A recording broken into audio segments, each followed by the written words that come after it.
Manipal Academy of Higher Education presents Abhivyakta, co-sponsored by Bhima Jewelers Udupi, Girija Surgicals Udupi, IMJ Institutions Modlakatte Kundapura ಮತ್ತು CSI Lombard Memorial Mission Hospital Udupi. ಡೈಜುವಲ್ನ ಎಲ್ಲ ವೀಕ್ಷಕರಿಗೂ ನಮಸ್ಕಾರ. Manipal academy of higher education presents Abhivyakta ನನ್ನ ಧ್ವನಿ ನನ್ನ ಶಕ್ತಿ. ಈ ಕಾರ್ಯಕ್ರಮಕ್ಕೆ ಪ್ರೀತಿಯ ಸ್ವಾಗತ. ನಾನು ತೇಜಸ್ವಿ ಬಂಗೇರ. 5ನೇ ಸುತ್ತಿನಲ್ಲಿ ನಾವಿದ್ದೇವೆ. ಇವತ್ತಿನ ಡಿಬೇಟ್ ಸುತ್ತಿನಲ್ಲಿ ಇಬ್ಬರು ಸ್ಪರ್ಧಾಳುಗಳು ಬಂದು ತಮ್ಮ ವಾಕ್ಚಾತುರ್ಯವನ್ನು ತೋರಿಸಲಿಕ್ಕಿದ್ದಾರೆ. ಈಗಾಗಲೇ ಡಿಬೇಟ್ ಸುತ್ತಿನ 2 ಸಂಚಿಕೆಗಳನ್ನು ಗಮನಿಸಿದ್ವಿ.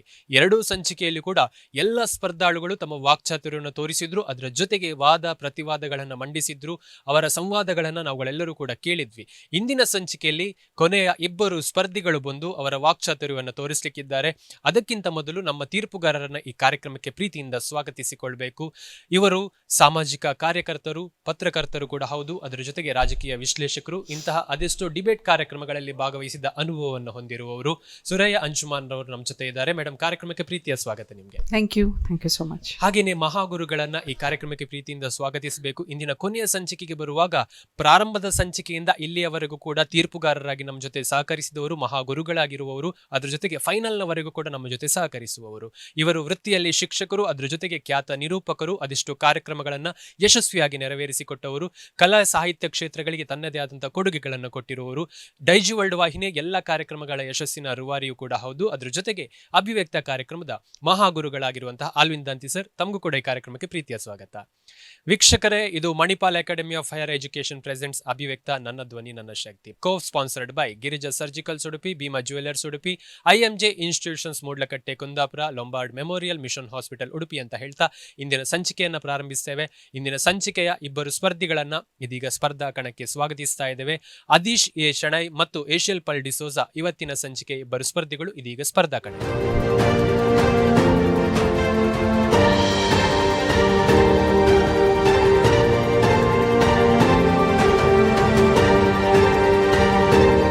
ಸೊ ಇಂದಿನ ಸಂಚಿಕೆಯ ಮೊದಲ ಸ್ಪರ್ಧಿ ಅದೀಶ್ ಎ ಶೆಣೈ ಅವರಿದ್ದಾರೆ. ಅದೀಶ್, ಕಾರ್ಯಕ್ರಮಕ್ಕೆ ನಿಮಗೆ ಸ್ವಾಗತ. ಎಸ್, ಹಾಗೇನೆ ಮತ್ತೊಬ್ರು ಏಷಿಯಲ್ ಪಲ್ ಡಿಸೋಜಾ, ನಿಮ್ಗೂ ಕೂಡ ಕಾರ್ಯಕ್ರಮಕ್ಕೆ ಸ್ವಾಗತ. ಎಸ್, ಹಾಗೇನೆ ಅದೀಶ್, ಸೊ ಇಷ್ಟು ದಿವಸ ಬೇರೆ ಬೇರೆ ಟಾಪಿಕ್ ಗಳನ್ನ ಕೊಡ್ತಾ ಇತ್ತು. ಸೊ ಇವತ್ತು ಡಿಬೇಟ್ ಇದೆ. ಸೊ ಹೇಗೆ ಅನಿಸ್ತಾ ಇದೆ ಇವತ್ತು? ಎಕ್ಸೈಟ್ಮೆಂಟ್ ಆಗ್ತುಂಟು. ಡಿಫ್ರೆಂಟ್. ಈಗ ತನಕ ಸ್ಪೀಚ್ ಮಾಡಿಯೇ ಬರ್ತಿದ್ವಿ. ಈಗ ಸ್ಪೀಚ್ ಪ್ರಿಪೇರ್ ಮಾಡಿದ್ದೇವೆ, ಆದರೆ main thing will be debate ಮಾಡೋದು. ಸೊ ನೋಡ್ಬೇಕು ಹೇಗೆ ಆಗ್ತದಂತ. Yes, okay. ಸೊ ಇಲ್ಲಿಯವರೆಗೆ ಸ್ಕೂಲ್ ಲೆವೆಲ್ ಅಲ್ಲಿ ಯಾವತ್ತಾದ್ರೂ ಡಿಬೇಟ್ ಅಲ್ಲಿ ಪಾರ್ಟಿಸಿಪೇಟ್ ಮಾಡಿದ್ರೆ ಹೇಗೆ? ಸ್ಕೂಲ್ ಲೆವೆಲ್ ಅಂತ ಅಲ್ಲ, ಕ್ಲಾಸ್ ರೂಮ್ ಒಳಗೆ ಕೆಲವು ಡಿಬೇಟ್ಸ್ ಆಗ್ತದೆ, ಅದರಲ್ಲಿ ಪಾರ್ಟಿಸಿಪೇಟ್ ಮಾಡ್ತಿದ್ದೆ. ಓಕೆ, ಅದರಲ್ಲಿ ಮಾಡಿದ್ದೀರಿ. ಓಕೆ, ಎಸ್, ನೋಡುವ. ಎಸ್, ಏಷಿಯಲ್. ಸೊ ಅದೀಶಿ ಕೇಳಿದ ಸೇಮ್ ಪ್ರಶ್ನೆ ನಿಮಗೂ ಕೂಡ. ಸೊ ಇಲ್ಲಿಯವರೆಗೆ ಬೇರೆ ಬೇರೆ ಟಾಪಿಕ್ ಗಳನ್ನ ನಿಮ್ಗೆ ಕೊಡ್ತಾ ಇತ್ತು. ಸೊ ಅದ್ರ ಬಗ್ಗೆ ಮಾತಾಡ್ತಾ ಇದ್ರಿ. ಇವತ್ತು ಡಿಬೇಟ್ ಅಂತ ರೌಂಡ್ ಬಂದಾಗ ಸೊ ಪ್ರಿಪ್ರೇಷನ್ ಹೇಗಿತ್ತು? ಪ್ರಿಪ್ರೇಷನ್ಸ್ ನಾರ್ಮಲಿ ಮಾಡಿದ್ದೆ. ಅಂದರೆ ಡಿಬೇಟ್ ಅಂತ ಹೇಳಿದಾಗ ಚರ್ಚೆ. ಸೊ ಅದೀಶ್ ಮತ್ತು ಏಷಲ್ ಅವರು ಸ್ಪರ್ಧಿಗಳು, ಪ್ರತಿಸ್ಪರ್ಧಿಗಳು ಅಂತ ಬಂದಾಗ ಸೊ ಯಾವ ರೀತಿಯಲ್ಲಿ ಪ್ರಿಪ್ರೇಷನ್ ಇತ್ತು? ಲಾಸ್ಟ್ ನಂಬರ್ ಇತ್ತಲ್ಲ, ಸೊ ಸ್ವಲ್ಪ ಚಿಲ್ಲಾಗಿದ್ದು ಇರಲಿ ಅಂತ. ಆದರೆ ಮತ್ತೆ ನೋಡುವಾಗ ಸ್ವಲ್ಪ ಭಯ ಆಯಿತು. ಓಕೆ, ನೋಡುವ. ಸೊ ಯಾವ ವಿಷಯ ಸಿಕ್ಕಿದೆ ಅದೀಶ್ ಇವತ್ತು ನಿಮಗೆ? Digital transaction. ಓಕೆ, ನೀವು ಅದರ ಫಾರ್ ಆಗಿ ಮಾತಾಡ್ತೀರಿ, ನೀವು ಎಗೇನ್ಸ್ಟ್ ಆಗಿ ಮಾತಾಡ್ತೀರಿ. ಸೊ ರೆಡಿ ಇದ್ದೀರಿ? ಸೊ ನೋಡುವ ಯಾವ ರೀತಿಯಲ್ಲಿ ಮಾತಾಡ್ತಾರೆ, ಅವರ ವಾದ ಪ್ರತಿವಾದಗಳು ಯಾವ ರೀತಿಯಲ್ಲಿ ಇದೆ ಮತ್ತು ಅವರ ಚರ್ಚೆಗಳು ಯಾವ ರೀತಿಯಲ್ಲಿ ಮುಂದುವರಿತದೆ, ಡಿಜಿಟಲ್ ಟ್ರಾನ್ಸಾಕ್ಷನ್ಗಳನ್ನು ಅವರು ಯಾವ ರೀತಿಯಲ್ಲಿ ಅರ್ಥ ಮಾಡಿಕೊಂಡಿದ್ದಾರೆ ಮತ್ತು ಯಾವ ರೀತಿಯಲ್ಲಿ ಅವರು ಪರ ಮಾತಾಡ್ತಾರೆ, ವಿರೋಧ ಮಾತಾಡ್ತಾರೆ ಅನ್ನೋದನ್ನು ನಾವೆಲ್ಲರೂ ಕಾದು ನೋಡಬೇಕಾಗಿದೆ. ಬನ್ನಿ, ಹಾಗಾದರೆ ಅವರ ವಾದ ಪ್ರತಿವಾದಗಳನ್ನು ಗಮನಿಸೋಣ. ಬನ್ನಿ. Imagine this scene. It's the early 2000s. You walk into a small tea stall. You order a cup of tea. And then, to pay, you put your hands in your pocket. And guess what? You've forgotten your wallet back at home. For a second, you will feel embarrassed. But today, there will always be one scanner hanging in the corner of every counter. One scan, one beep, and the payment is over. No need to search for change, no interruption, and absolutely no waiting. And at this moment, we don't just witness a transaction, but we witness a transformation. Respected judges, me, Adhish Shanai, will firmly stand in favor of the topic digital transaction. Digital transactions are not merely about online payment, but it's about saving time, creating convenience, building trust, and most importantly, moving a society forward. In this fast-paced era, relying on physical cash is not at all efficient, but it is limiting you. From roadside vendors to business owners to students paying their fees to families managing expenses, digital transactions have made everybody's life quicker, easier, and more efficient. This reminds me of a saying that goes like, technology is best when it brings people together. And digital transactions have done exactly the same. It has connected ordinary citizens to opportunities. It has connected small business owners to their customers. And it has connected millions of people to a better financial system. But more than convenience, there's something more important, and that is transparency. So, when a digital payment happens, it always leaves back a trail. And that trail will make dishonesty harder to hide and accountability easier to grow. There's a saying by John F. Kennedy: change is the law of life. Those who are stuck in the past and present are certain to miss the future. So, the world is changing, India is changing, and so is the future. So, according to me, this debate is not about cash versus screen. It's about, do we fear change or do we lead it? So, I would like to end by telling that the future will not belong to those who are still counting cash, but it will belong to those who move with speed, trust, and innovation. Because digital transactions are not only about online payments, but it will also progress a nation. Thank you. ವೀಕ್ಷಕರೇ, ಅದೀಶ್ ಅವರ ವಾದವನ್ನು ನಾವುಗಳು ಕೇಳಿದ್ವಿ. ಈಗ ಅದರ against ಆಗಿ ಮಾತನಾಡಲಿಕ್ಕೆ ಏಷ್ಯಲ್ ಅವರು ready ಇದ್ದಾರೆ. ಸೊ ಹಾಗಾದ್ರೆ ಅವರ ಪ್ರತಿವಾದವನ್ನ ಕೇಳೋಣ, ಬನ್ನಿ. ಮಾನ್ಯ ತೀರ್ಪುಗಾರರಿಗೆ ಹಾಗೂ ಎಲ್ಲ ವೀಕ್ಷಕರಿಗೂ ನನ್ನ ನಮಸ್ಕಾರಗಳು. ಇಂದು ನಾನು ನನಗೆ ಸಿಕ್ಕಂತ ವಿಷಯವಾದ ಡಿಜಿಟಲ್ ಟ್ರಾನ್ಸಾಕ್ಷನ್ ಇದರ ವಿರುದ್ಧವಾಗಿ ಮಾತನಾಡಲು ಇಷ್ಟಪಡುತ್ತೇನೆ. ಡಿಜಿಟಲ್ ಟ್ರಾನ್ಸಾಕ್ಷನ್ ಈ ಶಬ್ದವನ್ನು ಕೇಳದೇ ಇದ್ದವರು ಯಾರೂ ಇಲ್ಲ. ಸಣ್ಣ ಹಳ್ಳಿಯಿಂದ ಹಿಡಿದು ದೊಡ್ಡ ಮಹಾನಗರದವರೆಗೂ ಎಲ್ಲರೂ ಇದನ್ನು ಕೇಳಿದ್ದೀರಿ. ಹಾಗಾದರೆ ಈ ಡಿಜಿಟಲ್ ಟ್ರಾನ್ಸಾಕ್ಷನ್ ಎಂದರೇನು? ಡಿಜಿಟಲ್ ಟ್ರಾನ್ಸಾಕ್ಷನ್ ಅಥವಾ ಡಿಜಿಟಲ್ ಪಾವತಿಗಳೆಂದರೆ ಹಣವನ್ನು ನಗದುಬಳಿಸದೆ ಆನ್ಲೈನ್ ಅಥವಾ ಇಂಟರ್ನೆಟ್ ಸಾಧನೆಗಳ ಮೂಲಕ ಹಣವನ್ನು ಕಳಿಸುವುದು ಅಥವಾ ಸ್ವೀಕರಿಸುವುದು. ಉದಾಹರಣೆಗಾಗಿ ಆನ್ಲೈನ್ ಬ್ಯಾಂಕಿಂಗ್. ಈ ಆನ್ಲೈನ್ ಬ್ಯಾಂಕಿಂಗ್ಗಳಲ್ಲಿ ಹಲವಾರು UPI ಆ್ಯಪ್ಸ್ಗಳಿವೆ. Google pay, PhonePe, Paytm, Bhim, Navi, Apple pay, ಇನ್ನೂ ಹಲವಾರು. ಅಷ್ಟೆಲ್ಲ QR ಕೋಡ್ ಸ್ಕ್ಯಾನಿಂಗ್ ಮತ್ತು buy now and pay later. ಎಷ್ಟು ಅದ್ಭುತವಾಗಿ ಕಾಣುತ್ತೆ ಅಲ್ಲ ಈ ಡಿಜಿಟಲ್ ಟ್ರಾನ್ಸಾಕ್ಷನ್ಸ್ಗಳು, ಅಥವಾ ಇಲ್ಲ? ಡಿಜಿಟಲ್ ಟ್ರಾನ್ಸಾಕ್ಷನ್ಸ್ಗಳು ಅದ್ಭುತವಾಗಿ ಕಾಣಬಹುದು, ಸುಲಭವಾಗಿ ಕಾಣಬಹುದು, ಆದರೆ ಅವುಗಳು ಅಷ್ಟೇ ಅಪಾಯಗಳನ್ನು ತಂದಿವೆ. ಕೆಲವೊಂದು ಸಮಸ್ಯೆಗಳನ್ನು ನಿಮ್ಮ ಮುಂದೆ ಇಡಲು ಇಷ್ಟಪಡುತ್ತೇನೆ. ಮೊದಲನೆಯದಾಗಿ, ಪ್ರತಿಯೊಬ್ಬರಿಗೂ ಇಂಟರ್ನೆಟ್ ಹಾಗೂ ಸ್ಮಾರ್ಟ್ಫೋನ್ಸ್ಗಳಿರುವುದಿಲ್ಲ. ಎಲ್ಲಾದರೂ ಮುಂಬರುವ ದಿನಗಳಲ್ಲಿ ಈ ಆನ್ಲೈನ್ ಟ್ರಾನ್ಸಾಕ್ಷನ್ ವ್ಯವಸ್ಥೆ ಎಲ್ಲರೂ ಅಳವಡಿಸಿಕೊಂಡರೆ ಬಡ ಹಾಗೂ ಗ್ರಾಮೀಣ ಪ್ರದೇಶದಲ್ಲಿರುವವರಿಗೆ ಬಹಳ ಕಷ್ಟವಾಗುತ್ತದೆ. ಏಕೆಂದರೆ ಅವರು ನಗದು ಹಣದ ಮೇಲೆಯೇ ಅವಲಂಬಿತರಾಗಿರುತ್ತಾರೆ.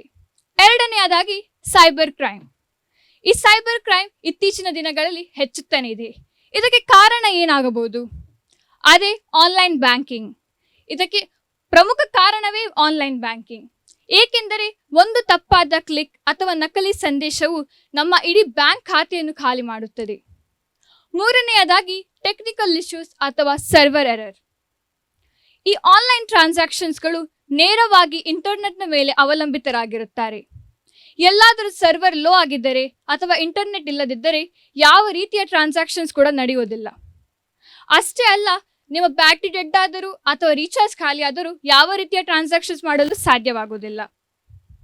ಆದುದರಿಂದ ಡಿಜಿಟಲ್ ಟ್ರಾನ್ಸಾಕ್ಷನ್ಸ್ಗಳು ಸುಲಭವಾಗಿ ಕಾಣಬಹುದು, ಆಧುನಿಕವಾಗಿ ಕಾಣಬಹುದು, ಆದರೆ ಅವುಗಳು ಅಷ್ಟೇ ಸಮಸ್ಯೆಯನ್ನು ತಂದಿವೆ. ನಮ್ಮ ಫೋನ್ ಬ್ಯಾಟ್ರಿ ಮೇಲೆ ನಾವು ಅವಲಂಬಿತರಾಗುವುದಕ್ಕಿಂತ ನಮ್ಮ ಪಾಕೆಟ್ನಲ್ಲಿರುವ ವ್ಯಾಲೆಟ್ ಮೇಲೇನೆ ಹೆಚ್ಚಾಗಿ ನಂಬಬಹುದು ಎಂದು ನಾನು ಹೇಳುತ್ತೇನೆ. ನಗದು ವ್ಯವಹಾರಗಳು ಯಾವುದೇ ರೀತಿಯ ಜಾಸ್ತಿ ಸಮಸ್ಯೆಗಳನ್ನು ಉಂಟು ಮಾಡುವುದಿಲ್ಲ. ಅವುಗಳು ಸಮಾನತೆ ಮತ್ತು ಸುರಕ್ಷತೆಯನ್ನು ಹುರಿದುಂಬಿಸುತ್ತದೆ.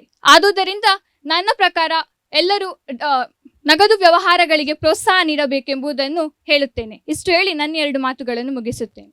ಎಸ್ ವೀಕ್ಷಕರೇ, ಇಬ್ಬರ ವಾದ ಪ್ರತಿವಾದಗಳನ್ನು ಗಮನಿಸಿದ್ವಿ. ಅದೀಶ್ ಮತ್ತು ಏಷಲ್, ಸೊ ನಿಮ್ಮಿಬ್ಬರಿಗೂ ಸ್ವಲ್ಪ ಹೊತ್ತು ಟೈಮ್ ಕೊಡ್ತೇವೆ ನಾವು. ಸೊ ಆ ಟೈಮ್ನಲ್ಲಿ ನೀವು ನಿಮ್ಮ ವಾದಗಳನ್ನು ಡಿಪೆಂಡ್ ಮಾಡಬೇಕು. ಸೊ ಏನು ನೀವು ವಾದ ಪ್ರತಿವಾದ ಮಾಡ್ತೀರಿ, ಸೊ ನೀವು ಮಾತನಾಡಿದ್ರ ವಿರುದ್ಧ ನೀವು ಮಾತನಾಡ್ಬೋದು, ಸೊ ನೀವು ಮಾತನಾಡಿದ್ರ ವಿರುದ್ಧ ಇವರು ಮಾತಾಡ್ಬೋದು. ಸೊ ಯಾವ ರೀತಿಯಲ್ಲಿ ನೀವು ಮಾತಾಡ್ತೀರಿ ಅಂತ ನಾವುಗಳು ಕಾಯ್ತಾ ಇದ್ದೇವೆ. Yes, time is yours. As you said, samanate. You told everyone can be treated equally when there is cash. Yeah. But there have been incidents of black money, infiltration of fake notes. So there have been a lot of incidents that prove that cash is not efficient. So if digital money is there, you cannot create fake notes of digital money, and the black money will also be reduced. Okay, well, fine. Some of them know they go to the shop, they do Google Pay, but some of them keep the screenshot of their recent pay and they show. How can you believe that they have already paid there? That is completely a human behavior issue. So it's not a the way you told, it's a challenge in digital transactions. Okay, you told you can show the recent payment and go to a shop. Well, what if I have a fake note in my pocket? Even I can do the same, right? Yeah, it's the same thing with the digital payments also. Here also you can like bluff the people, bluff the shopkeeper, and you can go.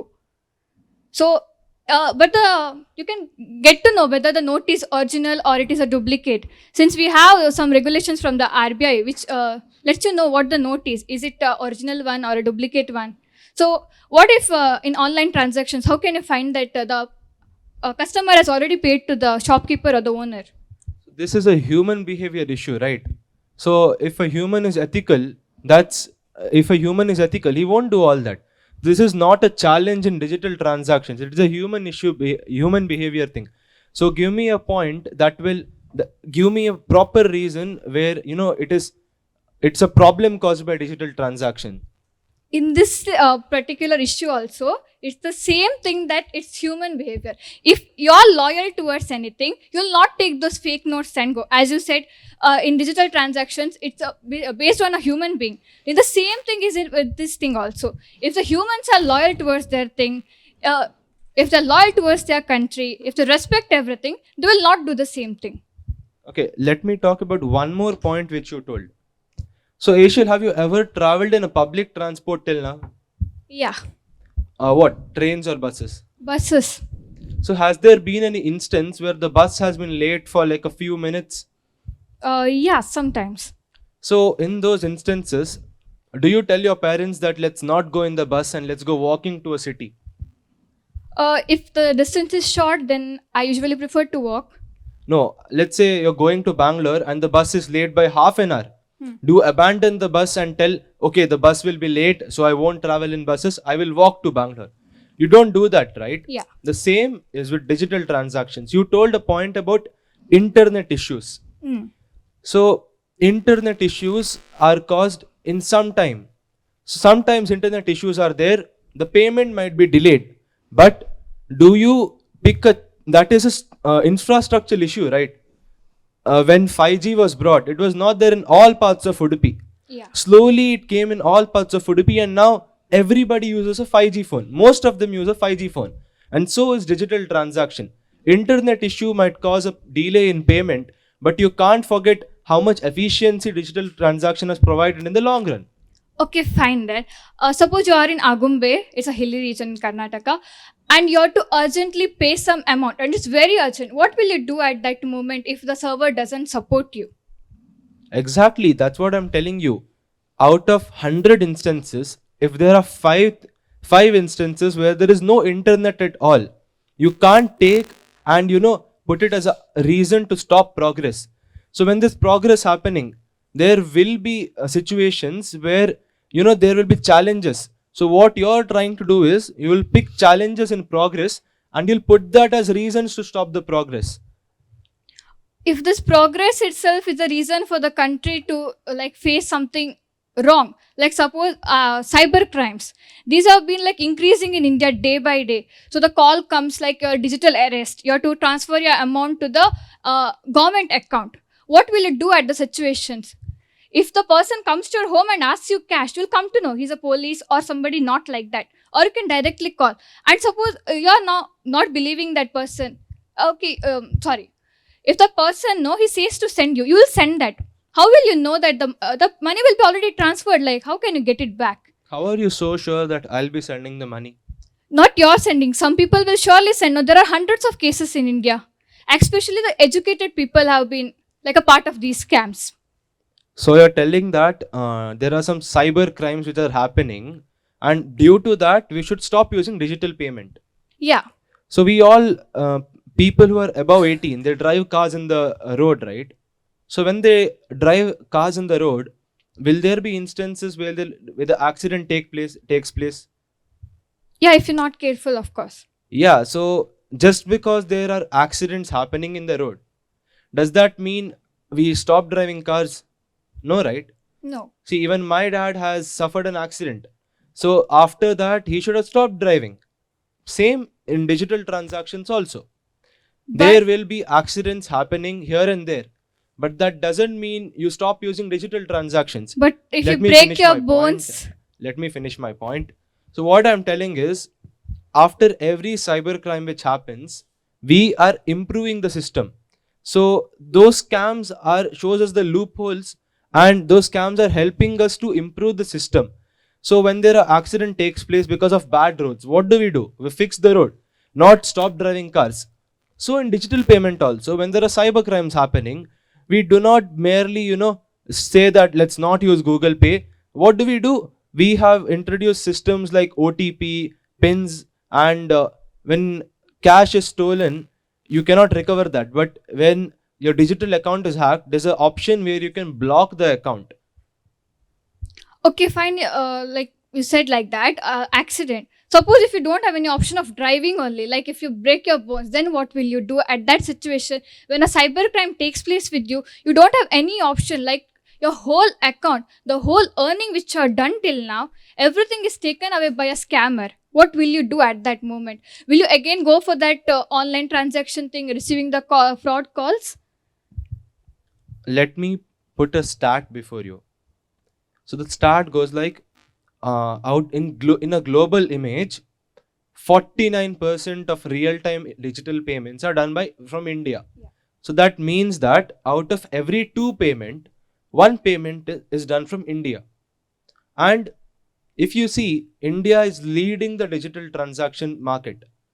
So if just because cyber crimes are an issue and according to you digital transactions are irreliable, why will people in such large numbers adopt to it? Because it is efficient, it is smarter, it is quicker. That's why people are adopting to it. I don't feel it's quicker. Because majority situations, it gives a server error. Wherever you're, suppose you're going for a bank, most of the people come back from the bank just because there is a server error. So internet doesn't support us every time. You told that it's not quicker. Let me give you an example of my own grandfather. So when the new system of ATMs, online payment and all came, he was a person who rejected that. He told that I will not be using all these. To pay water bills, to pay electricity bills, he used to walk for kilometers. He used to stand in long queues for hours and then pay. He used to do that every time. He was such a person, he rejected technology. And guess what? 2 years ago, he didn't have a phone. He used to have a small Nokia. And today, a year ago, we gifted him a phone. And guess what? He uses phone for hours today. So you're telling it's not quicker. Today, everybody uses Google Pay and UPI to pay their bills, to pay their fees. So it is indeed quicker. You don't need to stand in long queues to pay. All these payment apps, like per day, you can just pay 1 lakhs. If you don't have some other like quick payment facilities and all, only you can pay just 1 lakhs. What will you do in such a situation? There is a reason behind everything. You told there's a limit in Google Pay because there's a case which you might speak about later, that elderly people, it's hard for them to use. They might click the wrong numbers. So why that thing has been introduced is because after a payment of 10,000... Hold. Yeah, are you in a debate competition or standing in a bus stand and having some gossips? Okay. APD. Yes, sir. Yeah. If there is hard cash, or you can say physical cash, there may be a chance of pickpocket, no? Sir, but in the wallet, no, you keep like majority, like maximum you may keep up to 15,000 or 10,000. But in your bank account, if you have more than lakhs and lakhs, and support a cyber crime takes place with you. No, you have to carry some hard cash somewhere from Sandekate to Bangalore. So whether it is not having any risk, it's a risky factor. So, but if we are careful, it's not so risky, I feel. If you are careful, why you leave the bag on the auto rickshaw or in the public transport or in the train? Why there are a lot of complaints about all these things? Those people are like negligible towards their things. But sir, comparing to the digital payments, the scams going on, I feel like taking a wallet is far better. At least you feel sometimes when there is somebody takes a wallet from the pocket, especially in the railway stations and all. Yeah, good.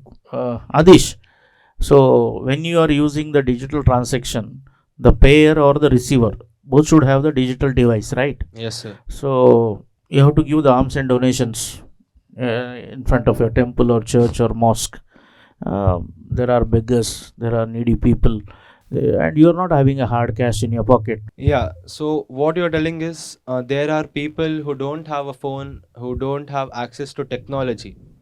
So every technology starts unevenly. Everyone doesn't have everything. Yes. As I said, my grandfather did not have a phone, but now he has a phone.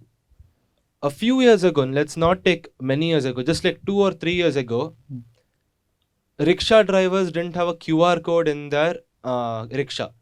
But today, most of the rickshaw people have a QR code. Even the chai wala industry is having the QR code. Yeah, exactly. It's okay. Your grandfather is not was not using the mobile phone. Now he is having the phone. That's good.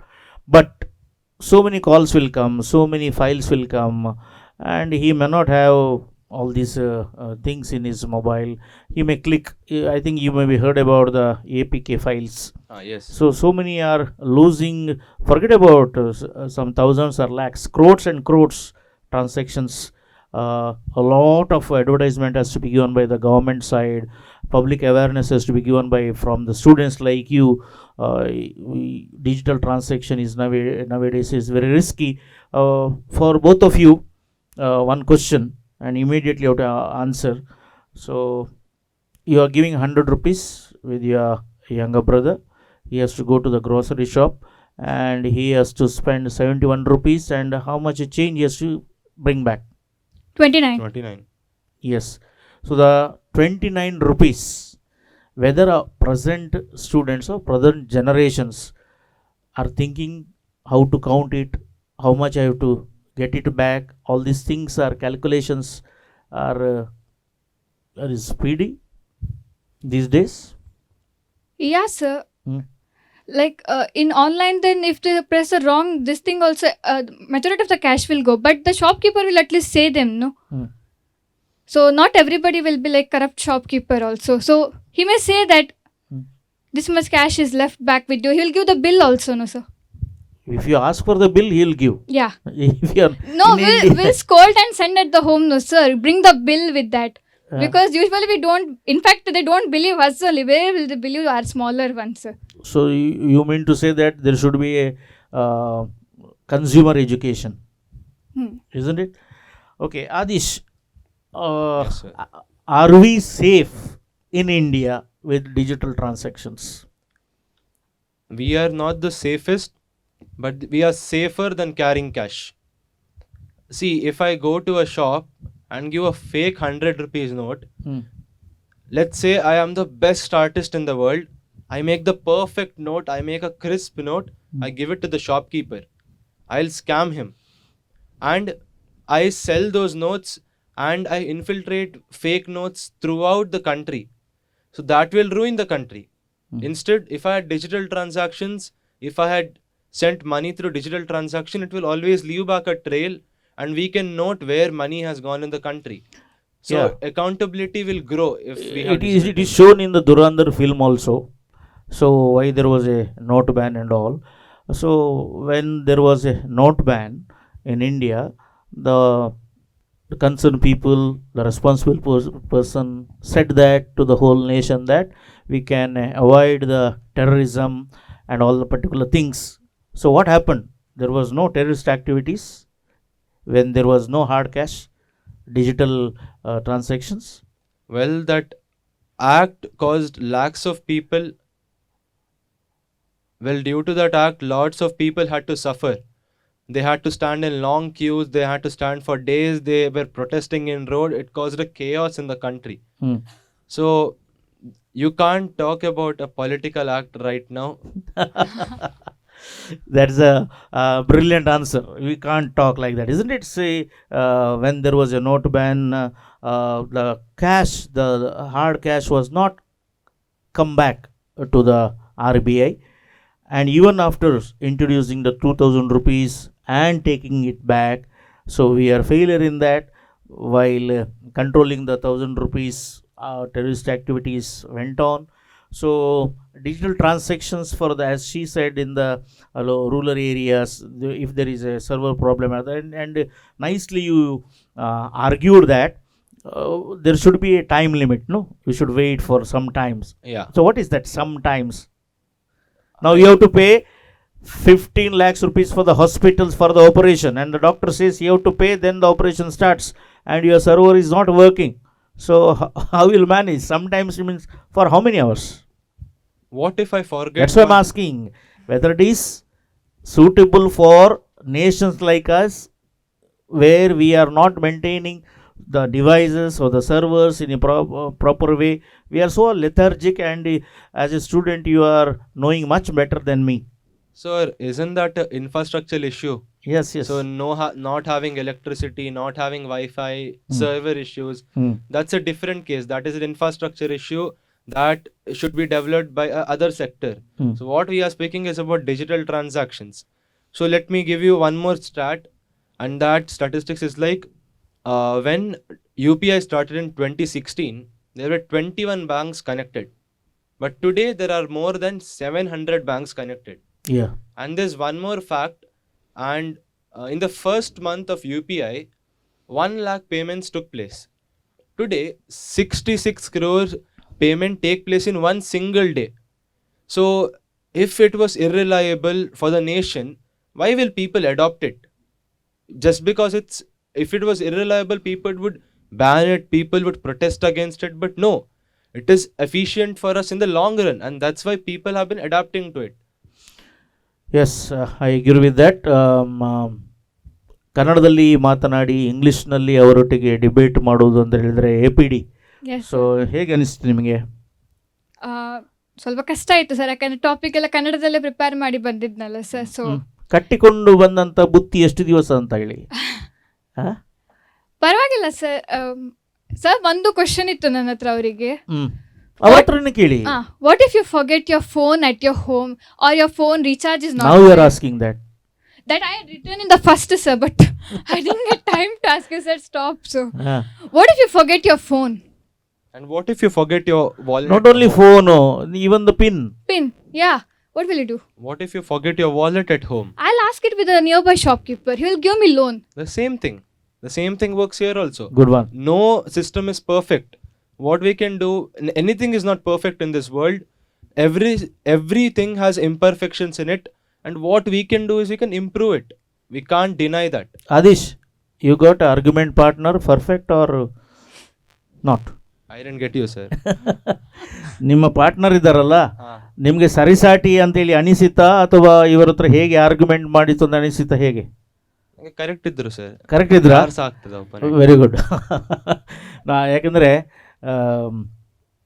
ಹುಡುಗಿಯರ ಹತ್ರ ಹೆಂಗಸರ ಹತ್ರ ವಾದಿಸಿ ಗೆದ್ದವರು ಯಾರಾದರೂ ಇದ್ದಾರಾ? ಇಲ್ಲ. ಇದ್ದಾರಾ? ಇಲ್ಲ ಇಲ್ಲ. ಅಪ್ಪ ಇದ್ದಾರಾ? ಅಪ್ಪ ಸಹ ಇಲ್ಲ. ಇಲ್ಲ. ಇಲ್ಲಿ ಮೇಡಮ್ ಇದ್ದಾರೆ, ನೋಡು ಏನು ಹೇಳ್ತಾರೆ ಅಂತೇಳಿ. Yes, Adish and Asil, no? Ashil. Yes, you both are good actually, prepared very well. But you told Adish human behavior ಬಗ್ಗೆ you raised the question. Yes. So ಅದಕ್ಕೆ ಕೌಂಟ್ರಾಗಿ ಆ್ಯಶಲ್ ಅವರು ತುಂಬ ಚೆನ್ನಾಗಿ ಹೇಳಿದ್ರು, this is also human behaviour ಅಂತ. That counter is good. And Adeesh also ಸರ್ಗೇನೆ ನೀವು ಬಿಟ್ಟಿಲ್ಲ, you are arguing good. But both ಅಂದರೆ ನನಗೇನು ಅನಿಸ್ತು ಅಂದರೆ ಇದು ಡಿಬೇಟ್ಗಿಂತ ಜಾಸ್ತಿ ಕ್ವಶನ್ ಆ್ಯಂಡ್ ಆನ್ಸರ್ ಈ ಲೆವೆಲ್ಗೆ ಹೋಯಿತು. ಸೊ ಬಿಫೋರ್ ದ್ಯಾಟ್ ಯಾವುದೇ ಒಂದು ಕಾಂಪಿಟೇಷನಿಗೆ ಬರೋದಾದರೆ ಸರ್ ಈ ಹಿಂದೆ ಎಪಿಸೋಡಲ್ಲಿ ಹೇಳಿದರು, ಹ್ಯಾವ್ ಟು ಪ್ರಿಪೇರ್, ಅದನ್ನು ನೋಡಬೇಕು ಡಿಬೇಟ್ಸ್ ಹೇಗಿರುತ್ತೆ ಅಂತ. ಡಿಬೇಟ್ಸ್ ಅಂದರೆ ವಾದ, ಆರ್ಗ್ಯುಮೆಂಟ್. ಇದು ಕ್ವಶನ್ ಆ್ಯಂಡ್ ಆನ್ಸರ್ ಲೆವೆಲಲ್ಲಿ ಹೋಯಿತು. ಬಟ್ ಇಬ್ಬರಿಗೂ ಇದ್ದ ನಾಲೆಜಲ್ಲಿ ನನ್ನ ಪ್ರಕಾರ ತುಂಬ ಚೆನ್ನಾಗಿ ಡಿಬೇಟ್ ಆಗ್ತಾಯಿತ್ತು, ತುಂಬ ಚೆನ್ನಾಗಿ. UPI US ಕ್ಯಾಶ್ ಬಗ್ಗೆ ಒಂದೊಳ್ಳೆ ವಾದ ಆಗ್ತಾಯಿತ್ತು. ಬಟ್ ಕ್ವಶನಿಗೆ ಆನ್ಸರ್, ಇವ್ರ ಕ್ವಶನಿಗೆ ಅವರು ಆನ್ಸರ್ ಕೊಟ್ಟಾಗೆ ಆಯಿತು. ವಾದ ಅಂತ ಹೇಳಿದರೆ ವಾಯ್ಸ್ ರೈಸ್ ಆಗಿರ್ಬೋದು, ಪಿಚ್ ಆಗಿರ್ಬೋದು, ಹಾವಭಾವಗಳಾಗಿರ್ಬೋದು, ಅಗ್ರೆಸಿವ್ನೆಸ್ ಆಗಿರ್ಬೋದು, ಅದರಲ್ಲೇ ಒಂದು ಹಾಸ್ಯ ಮಾಡ್ಬೋದು, ಇಂಥದ್ದೆಲ್ಲ ನಡೀತದೆ. ಸೊ ಇದು ಒಂಥರ ಕ್ವಶನ್ ಆ್ಯಂಡ್ ಆನ್ಸರ್ ಥರ ಹೋಯಿತು. ಬಟ್ ಇಬ್ಬರಲ್ಲಿಯೂ ಟಾಪಿಕ್ಸ್ ಇದೆ, ಮಾತಾಡುವಂಥ ಕೆಪಾಸಿಟಿ ಇದೆ.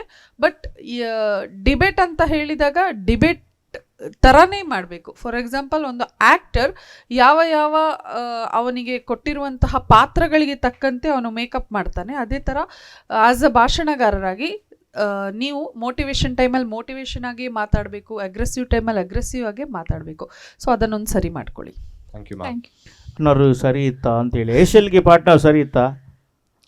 ಸರಿ ಇದ್ರು ಸರ್, ಆದ್ರೆ ಪ್ರತಿಭಾ ಕಾರಂಜಿಯಲ್ಲಿ ನೋಡಿದ ಪ್ರಕಾರ so there people were very aggressive. ಅವರ ಟೋನೇ ಹಾಗಿತ್ತು ಸರ್, ಅವ್ರಂದ್ರೆ ಕಿವಿಗೆ ಬಡಿತಿತ್ತು ಅವ್ರು ಹೇಳಿದ್ದದು. ಹಾಗೆ ಆರ್ಗ್ಯುಮೆಂಟ್ ಅಂದ್ರೆ ಹಾಗೆ. So that was one of the different experience there in taluk level Pratibha Karanji. Yes overall ಭಾಳ ಚೆನ್ನಾಗಿದೆ. ಕೊಟ್ಟ ಸಬ್ಜೆಕ್ಟ್ನ ಮೇಲೆ ನಾಲೆಜ್ ತುಂಬ ಇದೆ. ಸೊ ಎಲ್ಲ ಕಡೆಯಲ್ಲಿ ಡಿಜಿಟಲ್ ಟ್ರಾನ್ಸಾಕ್ಷನ್ ಆಗೋದಿಲ್ಲ, ಕೆಲವೊಮ್ಮೆ ತಪ್ತದೆ. ನಾವು ಅರ್ಜೆಂಟ್ನಲ್ಲಿ ಇರುವವರು, ಇಂಡಿಯಾದಷ್ಟು ಅರ್ಜೆಂಟ್ನಲ್ಲಿ ಇರುವವರು ಬೇರೆ ಯಾರೂ ಕೂಡ ಇಲ್ಲ. 45 ರೂಪಾಯಿ ಪೇಮೆಂಟ್ ಮಾಡಲಿಕ್ಕಿದೆ, ನಿಮ್ಮದು 45 ಹಾಕಿ 00 ಹಾಕ್ತೀರಿ, ಆಚೆಯಿಂದ ಮಗು ಕೂಗ್ತದೆ, ನೀವು ಓಕೆ ಮಾಡ್ತೀರಿ, ಹೋಯಿತು 45,000 ಸರ್ ಅಕೌಂಟ್ನಲ್ಲಿ ಇದ್ದರೆ. ಎಕ್ಸ್ಕ್ಯೂಸ್ ಮೀ, ಯಾ, ನೀವು ಹೇಳಿದ್ರೆ 45,000 ಹಾಕಿದ್ರೆ ಒಂದೇ ಸರ್ತಿ ಹೋಗ್ತದಂತ. ಈಗ ಒಂದು ಹೊಸ ಫೀಚರ್ ಬಂದಿದೆ, 10,000 ರೂಪಾಯಿಗಿಂತ ಜಾಸ್ತಿ ಹಾಕಿದ್ರೆ ಟ್ರಾನ್ಸಾಕ್ಷನ್ ಆಗ್ಲಿಕ್ಕೆ 1 hour ತಗೊಳ್ತದೆ. ಸೊ ಅದು 1 hour ಟೈಮಲ್ಲಿ ನೀವು ಹಣವನ್ನು ರಿಕವರ್ ಮಾಡ್ಕೊಳ್ಬಹುದು. ಸೊ ಹಾಗೆ ಆಗೋದಿಲ್ಲ ಸರ್ 45,000. ಹಾಗೆ ಪಿನ್ ನಂಬರ್ ಕೂಡ ಇದೆ, ಇಮಿಡಿಯೇಟ್ಲಿ ಹೋಗೋದಿಲ್ಲ. ನಾನು ಪಿನ್ ಹಾಕಬೇಕು, ಅದು ಮತ್ತೆ ಹೋಗಬೇಕು, ಆದರೂ ಕೂಡ ಹೋಗೋದು ಕೂಡ ಹೋಗ್ತದೆ. ಮತ್ತು ನಮ್ಮಂಥ ದೇಶದಲ್ಲಿ ತುಂಬ ಇದೆ, 1 hourಗಿಂತ ಹಿಂದೆ ಆಗುತ್ತೆ, ಕ್ಯಾಶ್ ಬೇಕಾಗುತ್ತೆ. ಎಲ್ಲಿ ಆದದುಂಟಾ ಲೋಕದಲ್ಲಿ? ಇಲ್ಲ. There are so many. Yes, actually, sir I object that point. ಅವರಿಂದನೇ ಹೇಳಿದ್ರು 1 hour ಟೈಮ್ ತಗೊಳ್ತಾರಂತ. ಅದೇ ಸಿಚುವೇಶನ್ ಅವ್ರು ಹಾಸ್ಪಿಟಲ್ ಅಲ್ಲಿ ಇದ್ರೆ ಅವರಿಗೆ ಅಬೌವ್ 45,000 ಪೇ ಮಾಡ್ಲಿಕ್ಕೆ ಉಂಟು. ಈಗ ಆಗ ಅವ್ರು ಎಂತ ಮಾಡ್ತಾರೆ? ಪ್ರಶ್ನೆ ಕೇಳಿ ಆಯ್ತಲ್ಲ ನಾನು.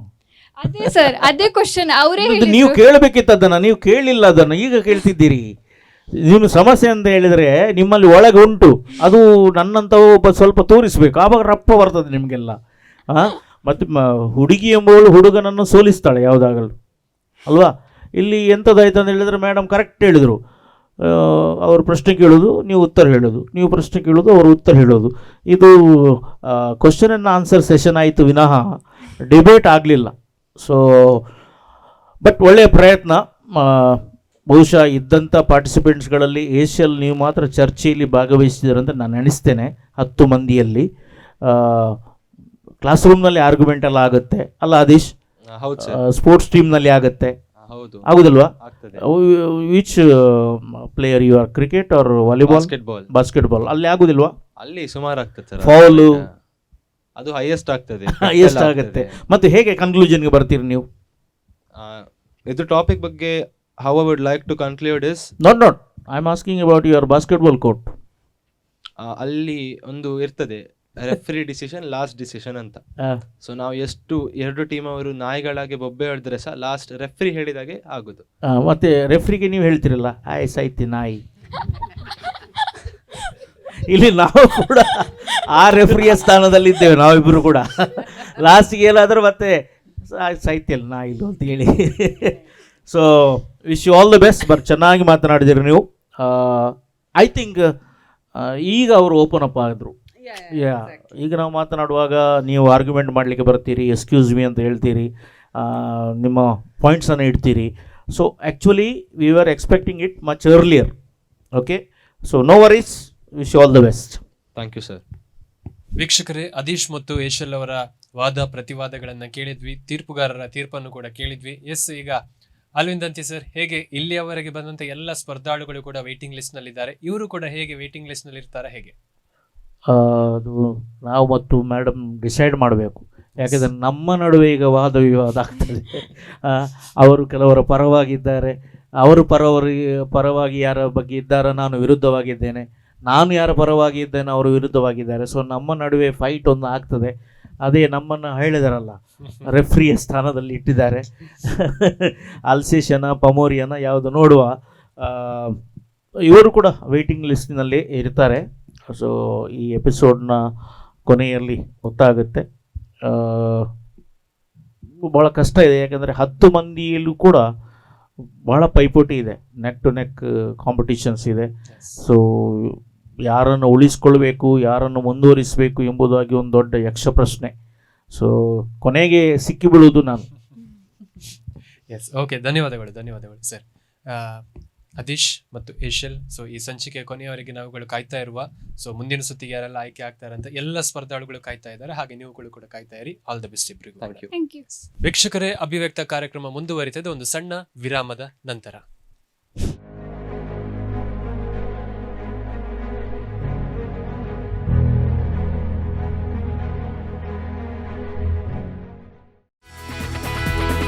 Equipped with state-of-the-art facilities for academics and extracurricular activities, MAHE is home to more than 33,000 students from over 67 different nations with a vibrant campus life.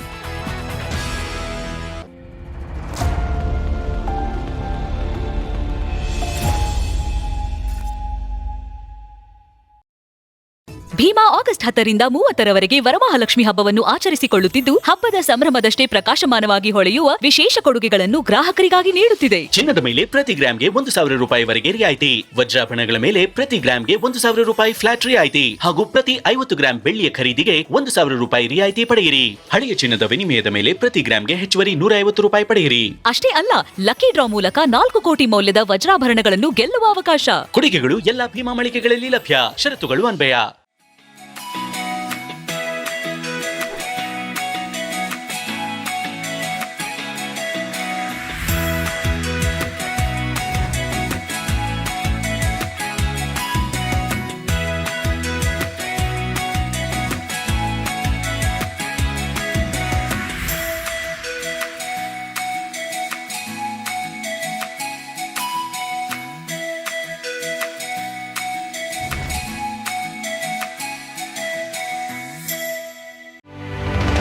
Having been conferred the status of an institution of eminence, MAHE has its eyes firmly set on the road ahead. MAHE constantly strives at creating opportunities of a lifetime for its students, thereby helping pave a clear path towards fulfilling their dreams.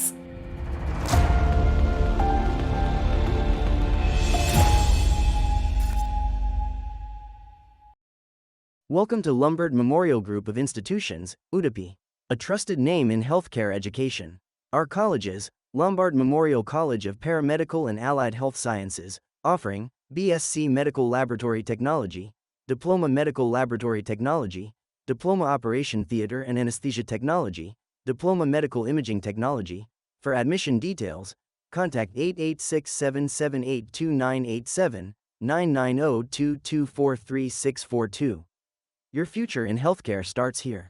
Think engineering, think MITK. Build your future with an industry-oriented curriculum, experienced faculty, modern campus, advanced technology labs, centers of excellence, research centers, and excellent placement support. Admissions open for Bachelor of Engineering. Courses offered. Your engineering journey begins here. Apply now at Moodnakatte Institute of Technology, Kundapura. Think engineering, think MITK.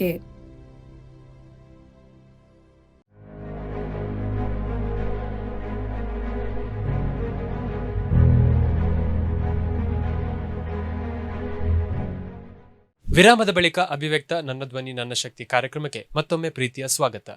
ವೀಕ್ಷಕರೇ, ಇಲ್ಲಿಯವರೆಗೆ 5 ವಿಷಯಗಳ ಕುರಿತಾಗಿ 10 ಸ್ಪರ್ಧಾಳುಗಳು ತಮ್ಮ ವಾಕ್ಚಾತುರ್ಯವನ್ನು ತೋರಿಸಿದ್ರು. ಒಬ್ಬರು ಅದರ ಪರವಾಗಿ ಮಾತನಾಡಿದ್ರೆ ಇನ್ನೊಬ್ರು ಅದರ ವಿರುದ್ಧವಾಗಿ ಮಾತನಾಡಿದ್ರು.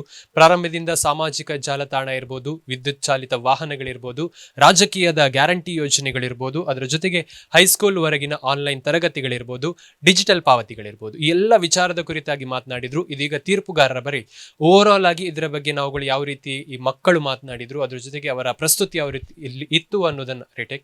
ಓವರ್ ಆಗಿ ಮಕ್ಕಳು ಯಾವ ರೀತಿಯಲ್ಲಿ ಮಾತಾಡಿದ್ರು, ಅದ್ರ ಜೊತೆಗೆ ಅವರ ಪ್ರಸ್ತುತಿ ಯಾವ ರೀತಿಯಲ್ಲಿ ಇತ್ತು ಅನ್ನೋದನ್ನ ಕೇಳುವಂತ ಸಮಯ ನಮ್ಮ ತೀರ್ಪುಗಾರರಾಗಿರುವಂತಹ ಸುರಯ್ಯ ಅಂಜುಮ್ ಅವರಲ್ಲಿ ಕೇಳಬೇಕು. ಮೇಡಮ್, ಓವರ್ ಆಲ್ ಆಗಿ 5 ವಿಷಯಗಳ ಕುರಿತಾಗಿ ನಾವುಗಳು ಇವತ್ತು 10 ವಿದ್ಯಾರ್ಥಿಗಳ ವಾಕ್ಚಾತುರ್ಯನ ಗಮನಿಸಿದ್ವಿ. ಒಟ್ಟಾರೆಯಾಗಿ ಯಾವ ರೀತಿಯಲ್ಲಿ ಓವರ್ ಆಲ್ ಅವರ ಮಾತುಕತೆ ಯಾವ ರೀತಿಯಲ್ಲಿ ಇತ್ತು ಮೇಡಮ್? ಫಸ್ಟ್ ಆಫ್ ಆಲ್ ನಾನು ಟಾಪಿಕ್ ಬಗ್ಗೆ ಹೇಳ್ತೇನೆ. ಈ 5 ಟಾಪಿಕ್ಗಳು ಪ್ರಸ್ತುತ ಸಮಾಜಕ್ಕೆ ಜೀವಂತ ವಿಷಯಗಳು. ಯಾಕಂತ ಹೇಳಿದರೆ ಟಾಪಿಕ್ ಕೊಡುವಾಗ ಸ್ವಾತಂತ್ರ್ಯ ಹೋರಾಟಗಾರರಾಗಿರ್ಬೋದು ಅಥವಾ ಯಾವುದೋ ಒಂದು ಹಳೆ ವಿಚಾರ ಏನಂತಾರೆ, ತುಂಬ ಪರಿಸರ ಮಾಲಿನ್ಯ ತಡೆಗಟ್ಟೋದು ಹೇಗೆ, ಇಂಥ ವಿಚಾರಗಳೆಲ್ಲ ಕೊಡ್ತಾ ಇದ್ರೆ ಬಹುಶಃ ಅದು 90 ಕಿಡ್ಸ್ ನಮಗೆಲ್ಲ ಕೊಡ್ತಾ ಇದ್ದಂಥ ವಿಚಾರಗಳು. ಅದು 2026 ಪ್ರಸ್ತುತ ಸಮಾಜಕ್ಕೆ ಅದು ಸೂಕ್ತನ ಅನ್ನುವಂತಹ ವಿಶ್ಲೇಷಣೆ ಕೂಡ ಬಹಳ ಪ್ರಮುಖವಾಗುತ್ತೆ. ಸೊ ದಿಸ್ 5 ಟಾಪಿಕ್ಸ್ ಅನ್ನುವಂಥದ್ದು ಈಗ 2026ನೇ ಇಸ್ವಿಗೆ ಜೀವಂತ ಇರುವ ಟಾಪಿಕ್ಗಳು. ಅದ್ರ ಬಗ್ಗೆ ನಾಲೆಜ್ ಎಷ್ಟಿದೆ, ಹಾಗೇನೆ ಹೊಸ ಚಿಗುರು ಬಂದಾಗ ಹಳೆ ಬೇರು ಮರಿಬಾರ್ದು ಅನ್ನುವ ಥರ ಹಳೆಯ ವಿಚಾರಗಳು ಕೂಡ ಎತ್ತಿಕೊಳ್ಬೇಕು. ಶಿಕ್ಷಣ ವ್ಯವಸ್ಥೆಯ ಬಗ್ಗೆ ಈಗ ಮಾತಾಡಿದ್ರು, ಆನ್ಲೈನ್ ಶಿಕ್ಷಣ ವ್ಯವಸ್ಥೆ. ಹಿಂದೆಲ್ಲ ಗುರುಕುಲ ಪದ್ಧತಿಗಳಿತ್ತು, ಗುರುವಿನ ಸ್ಥಾನವನ್ನು ನಾವು ಕೊಡ್ತಾ ಇದ್ವಿ. ಈಗೆಲ್ಲ ಟೀಚರ್ಸ್, ಶಿಕ್ಷಕರು ಅಂತ ಅವರನ್ನು ಹೇಳ್ತೇವೆ. ಸೊ ಗುರುಕುಲ ಪದ್ಧತಿಯಲ್ಲಿ ಮಕ್ಕಳನ್ನು ಅಲ್ಲೇ ಬಿಟ್ಟು ಶಿಕ್ಷಣ ಕಲಿಸುವಂತಹ ಒಂದು ಪರಿಪಾಠ ಇತ್ತು. ಆದರೆ ಈಗ ಬೆಳಿಗ್ಗೆ ಹೋಗಿ ಸಂಜೆ ಬರ್ತಾರೆ, ಅದು ಕೂಡ ಕಡಿವಾಣ ಆಗಿ ಆನ್ಲೈನ್ ಶಿಕ್ಷಣಗಳು ಬಂದರೆ ಮಾರಕ ಏನು, ಪ್ರಸ್ತುತ ಪ್ರಯೋಜನಗಳೇನು, ಇಂತಹ ಒಂದು ಆರೋಗ್ಯವಂತ ವಿಚಾರಗಳು ಬೇಕು. ವಿಚಾರಗಳ ಜೊತೆಗೆ ಯಾವುದೇ ಒಂದು ಅಂದರೆ ಯುಟಿಲೈಸ್ ಸರ್ಕಾರಗಳು ಏನೇ ಒಂದು ಸ್ಕೀಮ್ ತಂದಾಗ, ಗ್ಯಾರಂಟಿ ಯೋಜನೆ ಆಗಿರ್ಬೋದು ಅಥವಾ ಸಾಮಾಜಿಕ ಜಾಲತಾಣ ಆಗಿರ್ಬೋದು, ಬದುಕಿನಲ್ಲಿ change is a law of nature, ಏನು ಬದಲಾವಣೆ ಜಗತ್ತಿನ ನಿಯಮ. ಆದರೆ ಆ ಬದಲಾವಣೆಗಳು ಅದನ್ನು ಸಹಿಸಲಿಕ್ಕೆ ಸಾಧ್ಯನಾ ಅನ್ನುವಂತಹ ವಿಚಾರಗಳು ಬಹಳಷ್ಟಿರುತ್ತೆ. ಹಾಗೆ ಅದು ತಪ್ಪಿದ್ದಲ್ಲಿ ಖಂಡಿಸಬೇಕು ಕೂಡ. ಎಲ್ಲಿ ನಾವು ಖಂಡಿಸ್ತೇವೆ, ಎಲ್ಲಿ ನಾವು ಪ್ರಶ್ನೆ ಎತ್ತುತ್ತೇವೆ, ಅದಕ್ಕೆ ಅಲ್ಲಿ ನೀವು ಸಬ್ಟೈಟಲ್ ಅನ್ನು ಕೊಟ್ಟಿದ್ದೀರಿ, ನನ್ನ ಧ್ವನಿ. ಬಹುಶಃ ಧ್ವನಿ ಎತ್ತುವಂತಹದ್ದು ಬಹಳ ಕುರಿಮಂದೆ ಥರ ತಲೆಯಲ್ಲಾಡಿಸುವುದಿದೆ ಅಲ್ಲ, ಅದು ಸಮಾಜಕ್ಕೆ ಮಾರಕ. ಧ್ವನಿ ಎತ್ತಲಿಕ್ಕೆ ಅದು ಈ ವ್ಯವಸ್ಥೆಯಲ್ಲಿ ಅಂದರೆ ಬಾಲ್ಯದಲ್ಲಿ ನೀವು ಒಂದು ಒಳ್ಳೆ ಟಾಪಿಕ್ ಕೊಟ್ಟಿದ್ದೀರಾ. ಯಾಕಂತ ಹೇಳಿದ್ರೆ ಭಾಷಣಗಾರರಿಗೆ ಸ್ಟೇಜ್ ಸಿಕ್ಕಲಿ ಮೈಕ್ ಸಿಕ್ಕಲಿ ಅಂತ ಕಾಯ್ತಾ ಇರ್ತಾರೆ. ಇದು ಭಾಷಣಗಾರರ ಗೀಳು ಅಂತ ಹೇಳ್ಬೋದು. ಯಾಕಂತ ಹೇಳಿದ್ರೆ ಅವಳಿಗೆ ಒಂದು ಸ್ಟೇಜು ಮೈಕ್ ಅಂತ ಹೇಳಿದ್ರೆ ಅವರು ಅದಕ್ಕೆ ಪೂಜನೀಯ ಸ್ಥಾನವನ್ನು ಕೊಟ್ಟಿರ್ತಾರೆ. ಸೊ ಅಂತಹದ್ದು ಸಿಕ್ಕಿದಾಗ ಅದು ಯುಟಿಲೈಸ್ ಮಾಡ್ಕೊಳ್ತಾರೆ. ಬಹುಶಃ ಇಲ್ಲಿ ಏನು ಟಾಪ್ 10 ಮೆಂಬರ್ಸ್ ಇದ್ದಾರಲ್ವ, ಅದೆಲ್ಲವೂ ಅವರಿಗೆ ಸಿಕ್ಕಂತಹ ವೇದಿಕೆ. ಭಾಷಣಗಾರರಿಗೆ ಎಲ್ಲ ಟೈಮಲ್ಲಿ ಭಾಷಣ ಮಾಡ್ಲಿಕ್ಕೆ ಸಿಗೋದಿಲ್ಲ. ಈಗೇನೋ ಸೋಷಿಯಲ್ ಮೀಡಿಯಾ ಇದೆ, ಅವಾಗ ವಿಡಿಯೋ ಆನ್ ಮಾಡ್ಕೊಂಡು ಮಾತಾಡ್ತೇವೆ. ಬಟ್ ಆ ಮೈಕ್ನಲ್ಲಿ ಮಾತನಾಡ್ಲಿಕ್ಕೆ ಆಗುವಂತಹ ಖುಷಿನೇ ಬೇರೆ. ಮೊದಲ ಸತಿ ಮೈಕ್ ಹಿಡಿದು ನಮ್ಮ ಒಂದು ವಿಚಾರವನ್ನು ಅಭಿವ್ಯಕ್ತಪಡಿಸುವಂಥ ಖುಷಿನೇ ಬೇರೆ. ಸೊ ಡೈಜಿ ವರ್ಡ್ ಒಂದು ಒಳ್ಳೆ ಅವಕಾಶ ಕೊಟ್ಟಿದೆ. ನಾನು ಯಾವತ್ತೂ ಹೇಳ್ತೀನಿ, ಊಟ ಬಲ್ಲವನಿಗೆ ರೋಗವಿಲ್ಲ, ಮಾತು ಬಲ್ಲವನಿಗೆ ಜಗಳ ಇಲ್ಲ. ಪ್ರಪಂಚದಲ್ಲಿ ಮಾತನಾಡಲಿಕ್ಕೆ ಕಲ್ತ್ರೆ ಜಗತ್ತು ಗೆದ್ದಂತೆ. ಧನ್ಯವಾದಗಳು ಅಂಜುಮ್ ಮೇಡಮ್. Thank you. ಇದೀಗ ಮಹಾಗುರುಗಳಾಗಿರುವಂತಹ ಅಲ್ವಿನ್ ದಂತಿ ಸರ್ 100ರಿಂದ 10 ಸಾಗಿದಂಥ ಪಯಣಗಳನ್ನು ಗಮನಿಸಿದ್ವಿ. ಇವತ್ತು 10 ವಿದ್ಯಾರ್ಥಿಗಳು, 5 ವಿಷಯಗಳು, 5 ವಿಷಯಗಳ ಪರ ವಿರೋಧಗಳನ್ನು ಗಮನಿಸಿದ್ವಿ. ಹೇಗಿತ್ತು ಸರ್ ಈ ಎಲ್ಲ ವಿಚಾರದ ಪರ ವಿರೋಧಗಳು? ನಾನು ನಿರೀಕ್ಷೆಯನ್ನು ಮಾಡಲಿಲ್ಲ. ನಾನಾಗಲಿ ಮೇಡಮ್ ಆಗಲಿ ನಮ್ಮ 10 ಸ್ಪರ್ಧಾಳುಗಳು ಈ ಒಂದು ಮಟ್ಟದಲ್ಲಿ ಮಾತಾಡ್ಬೋದು, ಇದರಾಗಿ ಆಳವಾಗಿ ಹೋಗ್ಬೋದು. ಇವರು ಆಳ ಮಾತ್ರ ಹೋದದಲ್ಲ, ಅದರ ನಾರ್ತ್, ಈಸ್ಟ್, ವೆಸ್ಟ್, ಸೌತ್ ಎಲ್ಲ ಆಯಾಮಗಳನ್ನು ಮುಟ್ಟಿದ್ದಾರೆ. ಸೊ ನಮಗೆ ಒಂದು ಖುಷಿ ಇದೆ, ನಾವು ಆಯ್ಕೆ ಮಾಡಿದಂಥ 10 ವಿದ್ಯಾರ್ಥಿಗಳು ಈ ಮಟ್ಟಕ್ಕೆ ಬಂದಿದ್ದಾರೆ. ತಮ್ಮ ಸಾಮರ್ಥ್ಯದ ಒಂದು ಏನಿದೆ ಅದನ್ನು ಇವತ್ತು ಅವರು ತೋರ್ಪಡಿಸಿದ್ದಾರೆ. ಕೆಲವು ಪೇರ್ಗಳು ಅಥವಾ ಜೋಡಿಗಳು ಭಾಳ ಚೆನ್ನಾಗಿ ಮುಗಿಸ್ಲಿಕ್ಕೆ ಮನಸ್ಸು ಬರಲಿಲ್ಲ ನಮಗೆ, ಅದರ ಸಮಯದ ನಮಗೆ ಒಂದು ಮಿತಿ ಇದೆ. ಸೊ ಕೆಲವರದ್ದು ಎಲ್ಲಿಯೋ ಅದು ಚರ್ಚೆ ಬಿಟ್ಟು ಒಂದು ಕೂತು ಮಾತಾಡುವ ಅಂದರೆ ಉಂಟಲ್ಲ, ಮರದ ಕೆಳಗೆ ಬಸ್ ಸ್ಟ್ಯಾಂಡ್ನಲ್ಲಿ ಹಾಗೆ ಆಯಿತು. ಮತ್ತು ಕೆಲವರದ್ದು ಹೆಚ್ಚು ಪೇರ್ಗಳು ಫಸ್ಟ್ ಟೈಮ್ ಅವರಿಗೆ ದೈಜು ವರ್ಲ್ಡ್ ಕೊಟ್ಟಂಥ ವೇದಿಕೆಯೇ ಫಸ್ಟ್ ಟೈಮ್ ಲೈಫ್ನಲ್ಲಿ. ಅದರಲ್ಲಿ ಕೂಡ 9 ಮಂದಿ, ಕೇವಲ ಒಂದು ವಿದ್ಯಾರ್ಥಿನಿ ಮಾತ್ರ ಹೇಳಿದ್ರು ನಾನು ಪ್ರತಿಭಾ ಕಾರಂಜಿಯಲ್ಲಿ ಭಾಗವಹಿಸಿದ್ದೆ, ಅಲ್ಲಿ ಎಲ್ಲ ಬೊಬ್ಬೆ ಹಾಕ್ತಿದ್ರು ಅಂತೇಳಿ. ಯಾಕಂದರೆ ನಮ್ಮ ಶಿಕ್ಷಕರು ಕೂಡ ಈ ಟಿ ವಿಯನ್ನು ನೋಡಿಕೊಂಡು ಅದರಲ್ಲಿ ಅರಚುವುದು ಮತ್ತು ಕಿರುಚುವುದು ಅಂತ ಹೇಳಿದ್ರೇ ಆರ್ಗ್ಯುಮೆಂಟ್ ಆಗಿದೆ. ಈಗ ಪ್ಯಾನಲಿಸ್ಟ್ ಅಂತೇಳಿ ಇವರನ್ನ ಇಂಟ್ರೊಡ್ಯೂಸ್ ಮಾಡ್ತಾ ಇದ್ದೀರಲ್ಲ, ನಾನು ನಿಮ್ಮಲ್ಲಿ ಕೇಳುವಂಥದ್ದು, ನೀವು ಪ್ಯಾನಲಿಸ್ಟಿಗಾಗಿ ಬೇರೆ ಬೇರೆ ಚಾನಲ್ಗಳಲ್ಲಿ ಕೂತ್ಕೊಂಡಿದ್ದೀರಿ, ಸೊ ನಿಮ್ಮ ಪಕ್ಷದ ನಿಲುವನ್ನು ನೀವು ಹೀಗೆ ನಾನು ಮಾತಾಡಿದಾಗ ಹೇಳ್ಬೋದಾ ಅಥವಾ ಅದಕ್ಕೆ ಆರಂಭ ಇಡಬೇಕಾ? ಈಗ ಹೆಚ್ಚಿನ ಟಿ ವಿ ಡಿಬೇಟ್ಗಳು ಏನಾಗ್ತಾ ಇದೆ ಅಂತ ಹೇಳಿದ್ರೆ, ಎದುರುಗಡೆ ಅವನು ಮಾತಾಡ್ತಾ ಇದ್ರೆ ಕೇಳುವ ವ್ಯವಧಾನ ಇಲ್ಲ. ಒಂದೊಳ್ಳೆ ಮಾತುಗಾರ ಯಾವಾಗ ಅಂತ ಹೇಳಿದ್ರೆ, ನೀವೇನು ಹೇಳ್ತೀರಾ ಅಂತ ಕೇಳಿಕೊಂಡು ಅದಕ್ಕೆ ತಕ್ಕದಾದ ಉತ್ತರ ಕೊಡೋದು. ಆ ಪಕ್ಷದವರು ಕಿರ್ಚೋದು, ಈ ಪಕ್ಷದವರು ಕಿರ್ಚೋದು, ಆಡಿಯನ್ಸ್ಗೆ ಅದು ಏನೂ ಅರ್ಥ ಆಗಲ್ಲ. ಕೊನೆಯಲ್ಲಿ ನಾವು ಪ್ಯಾನಲ್ನಲ್ಲಿ ಕೂತವ್ರಿಗೆ ಗೊತ್ತಾಗ್ತಾ ಇರಲ್ಲ ಅವ್ರು ಏನು ಮಾತಾಡ್ತಿದ್ದಾರೆ, ನಾವೇನು ಮಾತಾಡ್ತಿದ್ದೀವಿ ಅಂತ. ಕೆಲವೊಂದು ಸಂದರ್ಭದಲ್ಲಿ ಅವಾಚ್ಯ ಶಬ್ದಗಳು ಬಾಯಿಂದ ಹೊರಡ್ತದೆ, ಯಾಕಂತ ಹೇಳಿದ್ರೆ ಮಾನಸಿಕ ಪರಿಸ್ಥಿತಿಗಳು ಆ ಥರ ಆಗಿರುತ್ತೆ. ಸೊ ಟಿ ವಿ ಡಿಬೇಟ್ಸ್ ಅನ್ನುವಂಥದ್ದು ಇವತ್ತು ಅಭಿವ್ಯಕ್ತ ಕಾರ್ಯಕ್ರಮ ತೋರಿಸಿಕೊಟ್ಟಿದೆ. ಹೆಲ್ದಿ ಡಿಬೇಟ್ ಅನ್ನುವಂತಹದ್ದು ಆ ಕಡೆ ಆರ್ಗ್ಯುಮೆಂಟನ್ನು ಕೇಳಬೇಕು, ಈ ಕಡೆ ಆರ್ಗ್ಯುಮೆಂಟನ್ನು ಕೇಳಬೇಕು. ಫಸ್ಟ್ ಆಫ್ ಆಲ್ ಅದನ್ನು ನೋಡ್ತಿರೋರಿಗೆ ಅದು ಅರ್ಥ ಆಗಬೇಕು. ನೋಡ್ತಾ ಇರುವಂತಹ ಪ್ರೇಕ್ಷಕರಿಗೆ ಡಿಬೇಟಲ್ಲಿ ಕೂತವ್ರು ಏನು ಮಾತಾಡ್ತಿದ್ದಾರೆ ಅಂತ ಅರ್ಥ ಆಗ್ತಾ ಇಲ್ಲ ಅಂತ ಹೇಳಿದ್ರೆ, 1 ಗಂಟೆ ಒಂದು ಇಂಡಿಯಾದ ಟಾಪ್ ಮೋಸ್ಟ್ ಆ್ಯಂಕರ್ ಡಿಬೇಟ್ ಮಾಡಿನೂ ಏನು ಪ್ರಯೋಜನ? ಆ ಸಾರಾಂಶನೇ ಗೊತ್ತಾಗ್ತಾ ಇಲ್ಲ, ಅದರ ಪರ ವಿರೋಧಗಳೇ ಪ್ರೇಕ್ಷಕರಿಗೆ ಅರ್ಥ ಆಗ್ತಾ ಇಲ್ಲ. ಎಷ್ಟೋ ಸಮಯದಲ್ಲಿ ನನ್ನ ಮನೆಯಲ್ಲೇ ಹೇಳ್ತಾರೆ, ನೀನು ಡಿಬೇಟಿಗೆ ಹೋದಾಗ ಕಿರ್ಚ್ಕೊಂಡು ಮಾತಾಡಿದಾಗ ನಾವು ಟಿ ವಿ ವಾಲ್ಯೂಮ್ನ ಮ್ಯೂಟ್ ಮಾಡಿದ್ವಿ, ಅಕ್ಕಪಕ್ಕದವ್ರು ಬಂದು ಕೇಳಿದ್ರು ಜಗಳ ಆಗ್ತಿದ್ಯಾ ಅಂತ. ಸೊ ಆ ರೇಂಜ್ಗೆ ಹೋಗ್ಬಾರ್ದು. ಕಿರುಚುವುದು ಯಾಕೆ ಅಂತ? ಕಿರುಚುವುದು ಅದೇ ನಾನು ಹೇಳಿದೆ ಅಲ್ಲ, ಒಂದು ನಮ್ಗಿರುತ್ತೆ. ಟಾಪಿಕ್ ಕೊಡ್ತೀನಿ ನಾನು, ನಮ್ಮ ರಿಸರ್ವೇಷನ್ ವುಮನ್ ರಿಸರ್ವೇಷನ್ ಅದು ಫೈಲ್ ಆಯಿತು. ಹೌದು, ಅದರ ಬಗ್ಗೆ ತುಂಬ ಆರ್ಗ್ಯುಮೆಂಟ್ ಆಯಿತು. ಸೊ ನೀವು ಆಡಳಿತ ಪಕ್ಷ, ನಾನು ವಿರೋಧ ಪಕ್ಷ, ಸೊ ನೀವು ಸೋತಿದ್ದೀರಿ, ಯಾಕಂದರೆ ನಿಮ್ಮನ್ನು ಸೋಲಿಸಲಾಗಿದೆ. ಈಗ ಸೋಲಿಸಲಿಕ್ಕೆ ಕಾರಣ ಏನು ಅಂತೇಳಿ ಅದಕ್ಕೆ ನೀವು ಆರ್ಗ್ಯುಮೆಂಟನ್ನು ಕೊಡ್ತೀರಿ. ಸೊ ಆಗ ನಾನು ಕ್ವಶನ್ ಕೇಳುವಾಗ ನೀವು ಕಿರುಚ್ತೀರಿ. ಯಾಕೆ ಕಿರುಚಬೇಕು? ಅದೇ, ಕೆಲವು ಸತಿ ವಿಷಯಾಧಾರಿತಗಳ ಕೊರತೆ ಇರುತ್ತೆ, ಕೆಲವು ಸತಿ ಎದುರುಗಡೆಯವನು ಕಿರ್ಚಿದ ಅಂತ ಹೇಳ್ಕೊಂಡು ರಿಯಾಕ್ಟ್ ಆಗೋದಿರುತ್ತೆ. ಏನಂತ ಹೇಳಿದ್ರೆ, ಎದುರುದವ ಕಿರುಚಿದ ಅಂತ ಹೇಳಿ ಕಿರುಚುವುದು ಬಹಳ ಕಡಿಮೆ. ಉತ್ತರ ಗೊತ್ತಿಲ್ಲ, ಕೆಲವು ಸತಿ ಉತ್ತರ ಇಲ್ಲದಿದ್ದಾಗ. ಮತ್ತೆ ತುಂಬಾ ಡಿಬೇಟ್ಗಳನ್ನ ನೀವು ನೋಡಿರ್ಬೋದು, ಆಂಕರ್ ಕ್ವಶನ್ ಕೇಳ್ತಾರೆ ಬೇರೆ, ಎದುರಾಳಿಗಳು ಕ್ವಶನ್ ಕೇಳೋದೇ ಬೇರೆ, ಇವ್ರು ಉತ್ತರ ಕೊಡೋದೇ ಬೇರೆ. ಈಗ ನೀಟ್ ಪ್ರಶ್ನೆ ಪತ್ರಿಕೆ ಸೋರಿಕೆಯಾಗಿದೆ ಅಂತ ಹೇಳುವಾಗ ಯಾರೋ ಒಬ್ರು ಸಂಸದರು ಹೇಳ್ತಾರೆ, ಇದು ವುಮನ್ ರಿಸರ್ವೇಷನ್ ಫೇಲ್ ಮಾಡಲಿಲ್ವಾ, ಮತ್ತೆ ನೀವು KPSC ಲೀಕ್ ಆಗೋದಿಲ್ಲ. ಸೊ ಅಂದ್ರೆ ಪಲಾಯನ ಅಂದ್ರೆ ನಿಮ್ಗೆ ಉತ್ತರ ಕೊಡ್ಲಿಕ್ಕೆ ಆಗದಿದ್ದಾಗ ನೀವು ಮಾಡ್ಲಿಲ್ವ ಅಂತ ಹೇಳಿ. ಮತ್ತೆ ಈಗ ಪ್ರಸ್ತುತ ನಾನು ಎಲ್ಲ ಚಾನಲ್ ಅಂತ ಹೇಳಲ್ಲ, ಕೆಲವೊಂದು ಚಾನಲ್ಗಳಿದೆ, ಒಂದು ಆಡಳಿತ ಪಕ್ಷಕ್ಕೆ ಸೀಮಿತವಾಗಿರುವಂಥ ಚಾನಲ್ಗಳು ಅಥವಾ ವಿರೋಧ ಪಕ್ಷಕ್ಕೆ ಸೀಮಿತವಾಗಿರುವಂಥ ಚಾನಲ್ಗಳು, ಅಥವಾ ಕೆಲವೊಂದು ಜಾತಿ ಧರ್ಮ ಇಂಥದ್ದನ್ನೇ ನೋಡ್ಕೊಳ್ತಾ ಇರುವ ಚಾನಲ್ಗಳು ಎದುರಾಳಿಗಳನ್ನು ಡಮ್ಮಿ ಮಾಡಿ ಕರೆತರುವಂಥದ್ದು. ಅಂದರೆ ಅವ್ರಿಗೇನು ವಿಷಯವೇ ಗೊತ್ತಿರೋದಿಲ್ಲ. ಚರ್ಚೆಯಲ್ಲಿ ಭಾಗವಹಿಸೋ 100 ಪ್ರತಿಭೆಗಳಿದ್ದಾರೆ, ತುಂಬ ಚೆನ್ನಾಗಿ ನಾಲೆಜ್ ಇರುತ್ತೆ ವಿಷಯದ ಬಗ್ಗೆ, ಬಟ್ ಡಮ್ಮಿ ಕ್ಯಾಂಡಿಡೇಟ್ ಅನ್ನ ತಂದು ಆ ವಿಚಾರವನ್ನೇ ಏನಂತ ಹೇಳಿದ್ರೆ ಪ್ರೇಕ್ಷಕರು ನೋಡುವಾಗ ನಗೆಪಾಟಲಿಗೆ ಈಡಾಗ್ತಾರೆ. ಅಯ್ಯೋ ಇದು ಇಷ್ಟೇನಾ ಅಂತ. ಯಾಕಂತ ಹೇಳಿದ್ರೆ ಆ ವ್ಯಕ್ತಿಗೆ ಅದ್ರ ಬಗ್ಗೆ ನಾಲೆಜ್ ಇರೋದಿಲ್ಲ.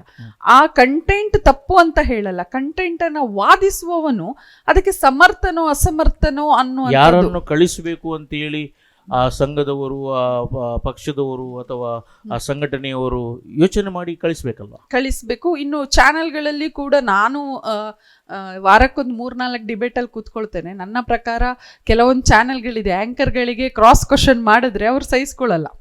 ತುಂಬ ಟಾಪ್ ಮೋಸ್ಟ್ ಆ್ಯಂಕರ್ಸ್ಗಳಿಗೆ ನಾವು ಯಾವತ್ತು ಕ್ರಾಸ್ ಕ್ವಶನ್ ಮಾಡ್ತೇವೆ, ಕಾಲ್ ಕಟ್ ಮಾಡುವಂಥದ್ದು. ಯಾಕಂದರೆ ನಾವು ಬೆಂಗಳೂರಲ್ಲಿ ಹೋಗಿ ಲೈವ್ ಕೂತ್ಕೊಳ್ಳಲ್ಲ, ಇಲ್ಲೇ ನಮ್ಮ ಮನೆಯಲ್ಲೇ ಕೂತ್ಕೊಂಡು ಲೈವ್ ಕೊಡ್ತಾ ಇರ್ತೀವಿ ಝೂಮ್ ಲೈವ್ ಮೇಲೆ.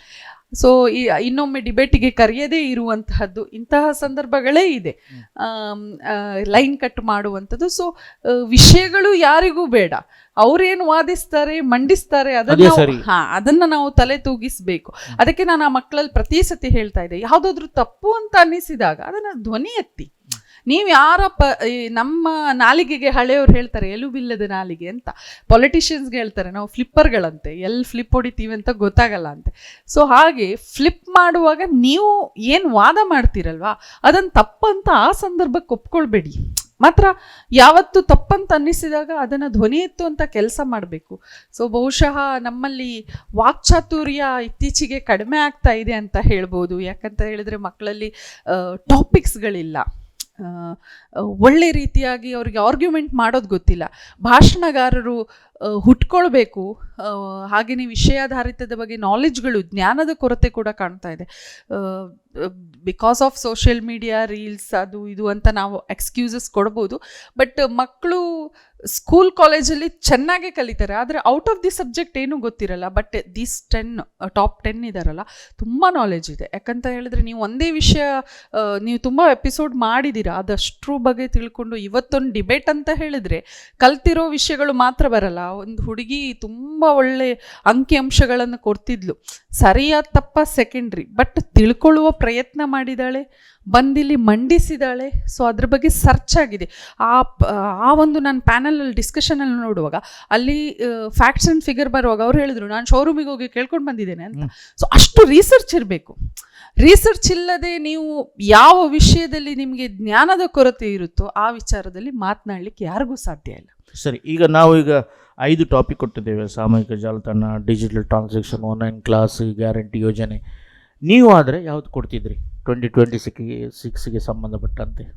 ಒಂದು ವುಮೆನ್ ರಿಸರ್ವೇಷನ್ ಕೊಡ್ತಿದ್ದೆ. ಯಾಕಂತ ಹೇಳಿದರೆ ನನಗೆ ತುಂಬ ಕಾಡ್ತಾ ಇರುವಂಥ ಒಂದೇ ಪ್ರಶ್ನೆ, 2026ರಲ್ಲೂ ಕೂಡ ಮಹಿಳೆಯರ ಹಕ್ಕುಗಳಿಗಾಗಿ ನಾವು ಹೋರಾಡ್ತಾ ಇದ್ದೇವೆ ಅಂತ ಹೇಳಿದ್ರೆ ನಾವು ಮುಂದುವರಿದ ರಾಷ್ಟ್ರ ಹೌದಾ ಅಂತ. ಒಂದು ಧರ್ಮದ ಆಧಾರದಲ್ಲಿ ದೇಶವನ್ನು ಒಡಿತಾರೆ ಅಂತ ಹೇಳ್ತಾರೆ ಅಥವಾ ಜಗಳ ಮಾಡ್ತಾರೆ ಅಂತ ಹೇಳ್ತಾರೆ. ಇದು ಪ್ರಸ್ತುತ ವಿದ್ಯಮಾನಕ್ಕೆ ಕರೆಕ್ಟ್ ಆಗಿದೆಯಾ? ಯಾಕಂತ ಹೇಳಿದರೆ ಒಂದು 20 ವರ್ಷಗಳ ಹಿಂದೆ ಧರ್ಮದ ಬಗ್ಗೆ ನಾವು ಕಚ್ಚಾಡ್ತಾ ಇದ್ದರೆ ನನಗೇನು ಬೇಜಾರಾಗ್ತಿರ್ಲಿಲ್ಲ.